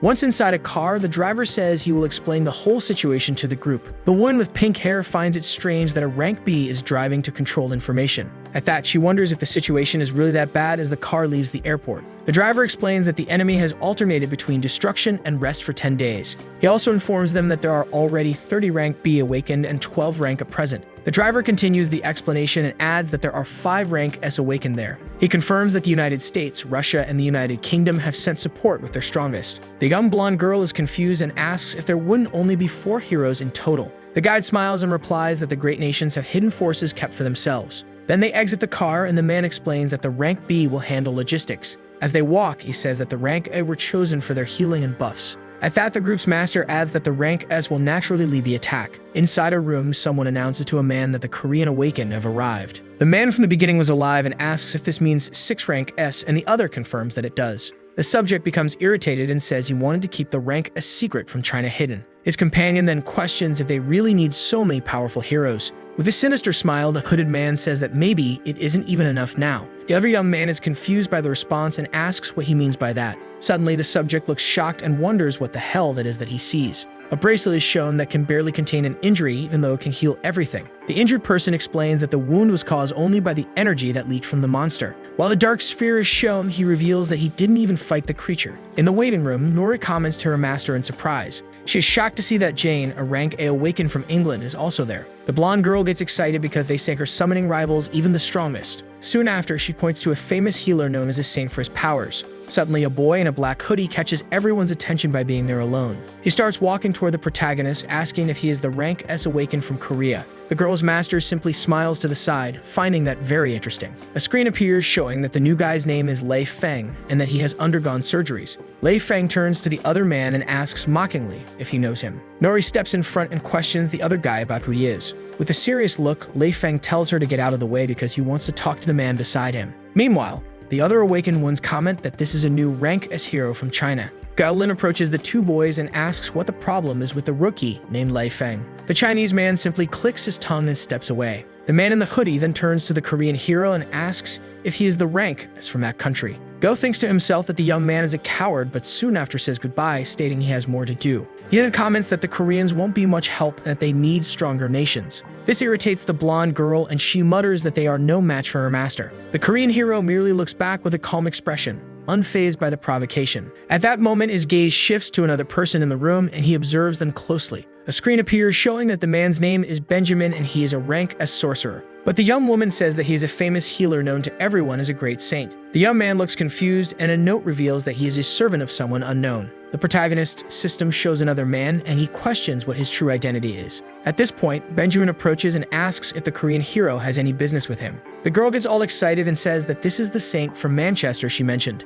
With that, her master stares at him and asks if he really is a healer of the saint type. The young man smiles and confirms that he is a healer specialized in curing status effects. The protagonist then gives a smirk and says he thought he was a wizard. Suddenly, Benjamin's smile disappears and he looks shocked by the hero's statement. Benjamin laughs and says that healing magic doesn't exist, trying to hide his surprise. At this, the protagonist's companion explains that only healers of the healing type can heal. With a smirk, the Korean hero repeats that healing magic is not something real. The young man lets out a nervous laugh and quickly says goodbye, leaving the place in a hurry. With that, the master tells his subordinate not to pay attention to that guy. Soon after, all the heroes gather because it seems that the battle is about to begin. The awakened ones come together, maintaining a serious expression. The protagonist simply crosses his arms and gives a confident smile to everyone. At this moment, Gao Lin prepares for the fight and tells everyone he'll all out now. From the end of the street, the heroes observe the city completely destroyed by the enemy. The blonde girl looks around and comments that she can't see Anderson anywhere. The other girl assumes that the plan is to use the weaker S ranks to tire out the monster. She continues by saying that Lei Feng and Gao Lin will provide support for Anderson's final attack. The protagonist's assistant thinks that China believes the fight will be easy for them. The master then turns to his companion and asks why she thinks this is dangerous. She explains that China has given up the spoils of battle, which shows their desperation. The protagonist simply says that he understands the gravity of the situation and what is at stake. With that, he turns to his companions and orders everyone to retreat from that location. The blonde girl smiles and says that since they are rank B, they would already stay in the rear anyway. But their master corrects her and orders them to leave the battlefield completely now. With shining eyes, he agrees that the upcoming fight will be very dangerous. He felt the energy from Korea but didn't imagine it would be so strong and frightening. Suddenly, the other hunters get scared and scream, not understanding what is happening. Gao asks if it's starting while Taeyang opens his arsenal portal. He summons a demonic sword that consumes the vitality of whoever wields it. The Korean hero then warns the blade that he is its master and it must obey. At that moment, a giant and terrifying eye appears in the sky, watching the destroyed city. The wind caused by the creature pushed the other awakened ones back while our hero stood firm. He then positions himself with his crimson sword, ready to face the threat. The protagonist then shouts for the rank B awakened ones to retreat immediately from the location. One of the men comments that the enemy is too strong and asks the blonde if he can handle it. The subject responds with a worried expression and says he is not sure if he can win. At that, his companion explains that the opponents are ranked according to their levels. He points to the giant eye and says that one seems to belong to royalty and is impossible to defeat. The blonde pretends not to hear and says that despite everything, he still believes they can win. But his friend questions him and asks if the power difference between them isn't too great. The hero replies that is why they are there but admits it would be very difficult alone. Another hunter comments that even with other rank S, the fight will be tough and asks what the plan is. At that moment, the protagonist moves forward alone, and someone calls him crazy for going ahead. Even though it is dangerous, the Korean hero charges at the monster with his sword shining. Seeing that, the blonde gets inspired, raises his sword, and shouts for everyone to advance together. With that, the other hunters get excited because Anderson, the strongest in the world, is with them. Anderson gives his smirk and remembers the man who defeated him as if he were a child. A screen appears showing that the eye will reveal its true strength for the final battle. The protagonist admits that the monster has more strength and resilience than he does. He says that the creature was a god in flesh and blood, completely adorned with divinity.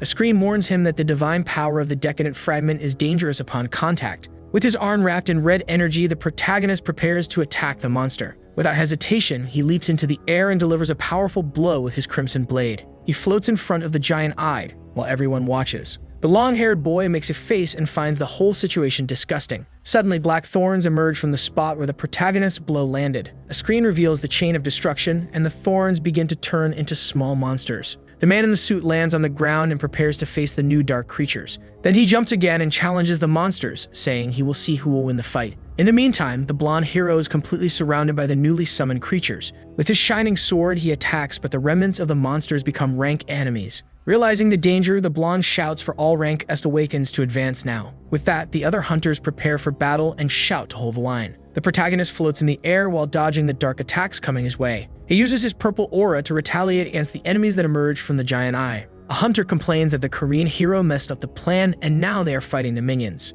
Anderson defeats the monsters and comments that he is stronger than all of them combined. The blonde asks irritably if there is anyone there who can face the creature like the Korean can. From a distance, the hero's companions watch the fight and say they can't do anything. The blonde girl then says that even so, they need to at least protect the rank B awakenings. The girl asks the other to call for reinforcements and the blonde prepares to take action. Meanwhile, on the battlefield, one of the heroes ends up being surrounded by the creatures. He is grabbed by several monsters at once and cannot break free from them. The creatures then advance towards Gao Lin, ready to attack. The hunter is shocked to see the Korean fighting with such ease. He then shouts to Anderson, saying that the awakened from that country is being overwhelmed. But the blonde realizes that even though he is strong, the Korean boy is starting to feel the pressure. Anderson becomes worried and wonders what will happen if the protagonist is defeated. A black and red tentacle attacks the protagonist quickly. He looks at his hand and is shocked to realize that his skin and muscles are decomposing. Meanwhile, the giant eye simply stares at him with a flame aura surrounding it. Angrily, the demon lord reveals his crimson wings, calling the monster a bastard. The creature then uses the gaze of madness, but the hero stares back at it without fear. With his eyes shining, he asks if the monster wants to drive him insane and activates his berserk mode. At that, the boy charges forward and shouts that he is already crazy as his attack hits the eye. The blow from the winged hero hits the eye squarely, but a magical barrier is revealed. He then begins to strike the barrier, trying to penetrate it. Seeing that nothing was working and the barrier remained intact, he dropped his sword. Deciding to try to break the barrier with his bare hands, he starts punching it. He throws punch after punch against the barrier, but nothing seemed to work. With a determined look, the young man continues attacking the barrier, determined to break through it. It was then that cracks began to form, indicating that the barrier was giving way. The protagonist's attacks create a gust of wind around him. Seeing that scene, one of the hunters is shocked and wonders if the Korean hero has gone mad. In that moment, Anderson notices that the monsters have stopped multiplying with the attacks on the giant eye. One man asks if they should help, and another says they can only fight the weaker ones. The girl attacks one of the beasts while questioning if they won't multiply again. Another hunter says that if that happens, it will be very difficult for people to retreat from there. With that, the brown-haired young man decides to join the protagonist at the front line. The blonde takes command and tells everyone to adapt their movements according to the situation. Following orders, the hunters advance through the destroyed city to the front line of the battle. Even with all the attacks, the protagonist realizes that the monster has not yet been defeated. He observes the creature's barrier and notes that despite the damage, the enemy still resists. Anderson then prepares himself and with a shout, unleashes his powerful ability, Wind Cutter. The blonde raises his sword and launches a devastating energy blast against the barrier. But to his surprise, the attack is easily blocked and he is shocked by what happened. In that moment, the Korean young man turns to Anderson and tells him that what he did was completely useless. Unfazed, another hunter charges in and starts punching the giant monster's shell. Another hunter uses all of his strength and throws a rock, trying to break the creature's defense. One of the hunters summons purple energy spikes that begin to rise from the ground. He uses the purple spears to cut the attacks from the giant eye. At that moment, red tentacles emerge and begin to pursue the hunter. From a distance, a hunter gets irritated and asks what the front line is doing upon hearing a scream. Meanwhile, one of the heroes falls to his knees on the ground, holding his injured arm. He looks at his own limb and is shocked to realize that his skin is slowly disintegrating. His companion approaches and tells him to stop crying because they need to remove the limb. One of the hunters then shouts for everyone to immediately dodge a surprise attack. The young man looks back and barely manages to evade. A red hand attacks the injured hero, while the other jumps out of danger. The red hand disappears, leaving behind its victim, Mulligan, who begins to disintegrate. The other young man looks at the scene in shock, not knowing what to do. He then looks at the giant eye and realizes that they cannot defeat the creature. Anderson approaches the protagonist and asks if there really is no way to win. The Korean hero explains that it would take a century to destroy the barrier and humanity would perish. In that moment, the blonde questions if he is saying that there is no way to stop the eye monster. The young man in the suit honestly admits that there is no way to stop that. But Anderson says he will do what he can, and the winged hero agrees to advance with him. The protagonist then thinks that this whole situation was quite normal in the demon realm. The other hunters see the two and cheer excitedly that support has finally arrived. Meanwhile, the short-haired girl gathers the others and prevents them from advancing alone. In the meantime, the dark tentacles attack the group of heroes, who defend themselves as best they can. From a distance, the giant eye observes the battle and controls the attacks with its red tentacles. The protagonist gets irritated as he notices the direction of one of the tentacles. Nori was bravely fighting against the minions of the giant eye and did not notice the danger. The winged hero then flies at high speed and shouts for the girl to dodge the attack. She looks up in surprise, just as the tentacle is about to hit her. She closes her eyes, fearing the worst, but when she opens them, she sees her master. He had protected her with his wings and told her that he had instructed the blonde to dodge. The young man feels weak over his subordinate, who's frightened by her master's situation. He then says that he could crush that deity if he could use his magic there. Suddenly, a black star appears in the sky and begins to shine strangely. The hero looks up the sky and is shocked to feel a familiar energy approaching. He spreads his wings and says that finally his power has returned to him. His hand regenerates and glows with a green energy. The blonde girl is frightened and asks what that energy surrounding her master is. The hero tells her that she will see as he places his hand on her head and teleports her. Nori asks what that was, but then she is teleported before finishing her question. With a smile, he extends his hand and says that his magic has finally returned completely. Meanwhile, the other hunters run desperately trying to escape the shadowy tentacles. But the shadows are faster and begin to envelop the heroes who cannot escape. One of the hunters is captured and brutally attacked by the dark creatures surrounding him. From a distance, the eye monster observes the scene with indifference while its minions destroy everything. The other heroes look at the scene in shock, not knowing what to do in this desperate situation. Anderson drops his sword as he sees the army of minions coming in his direction and surrounding him, already fearing his end. Then he looks back, realizing something. As the creatures surround him, he sees the protagonist talking to his subordinate. Then the young man whispers just a single word, teleport. The Valkyrie leader, who was about to be attacked by the tentacles, disappears. Lei Feng, who who was about to be attacked by the minions, disappears. Gaolin, who was trapped inside a strange cocoon, also disappears. Anderson, who was already expecting his end when caught by the creatures, also disappears. All the hunters were teleported, and now Taehyung faces the giant eye god. He then looks at the creature and says that it is quite strong while his green energy glows. With his wings spread, he faces the creatures that leap to attack him from all sides. The young man smiles and decides to focus his attack only on the main enemy, ignoring the others. A green aura of power surrounds his body as he prepares to use his magic. He then casts a spell called Eclipse that suddenly makes the sun go dark in the sky. The shadow caused by the spell makes the dark creatures dissolve and vanish. They scream in pain as they are consumed by the magical flames that burn them alive. The giant eye growls as the young man asks where a being he cannot drain mana came from. With a cold gaze, the protagonist stares at the monster and says that now is its time to die. Immense shadows spread across the ground as the hero releases his magical energy. The sky darkens completely and the eclipse completes above the monster, which begins to disintegrate. A sphere of darkness emerges in place of the sun, with a crown of fire around it. Suddenly, the scene changes and the hero finds himself in a frozen landscape under a dark sky. A portal opens, releasing all the teleported hunters in a safe location. The blonde apprentice shouts for her master, but he's not there. Her colleague also looks confused by the situation and wonders what is happening. The blonde's friend asks where they are, and she replies that they are 100 kilometers away. Anderson then turns and asks worriedly about the whereabouts of the Korean hero. The apprentice responds with a frightened expression that it seems her master is still there. With that, one of the hunters panics and wonders if the winged young man did not survive. Nori gets irritated by the question and points her sword at the man who looks scared. With a serious look, Anderson tells his companion to stop that if he wants to stay on the team. The blonde apologizes for her friend's behavior and tells everyone to keep moving. He then remembers seeing the hero using magic to heal himself and teleport them away. At that, the apprentice confirms that her master said to meet again soon. The group leader is confused because he thought the young man was a warrior and not a mage. The short-haired woman says she wants to return to the battle site and asks if there is a way. The man named Gaolin replies that helicopters are coming and he intends to use them. The girls ask if they can go along to check on their master's situation. Then they bow and politely ask the man to let them accompany him. Gaolin thinks that having such a strong ally is good and agrees to take them with him. Elsewhere,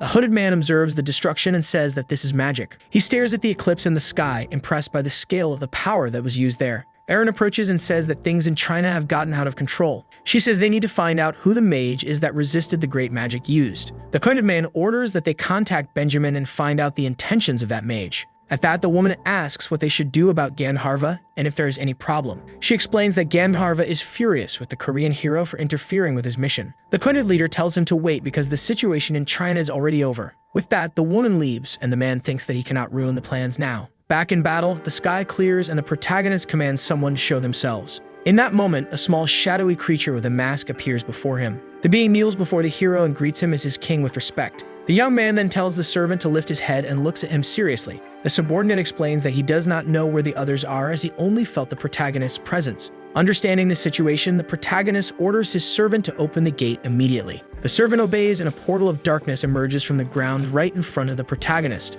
Immediately, the young man is sucked into the portal, crossing a tunnel of purple energy. Soon after, the scene changes and we see a luxurious throne room with golden details. That the young man appears seated on the throne in a relaxed manner with his legs crossed. So the video ends here. If you don't want to miss the next part, activate the notification bell and see you next time on Tob's channel.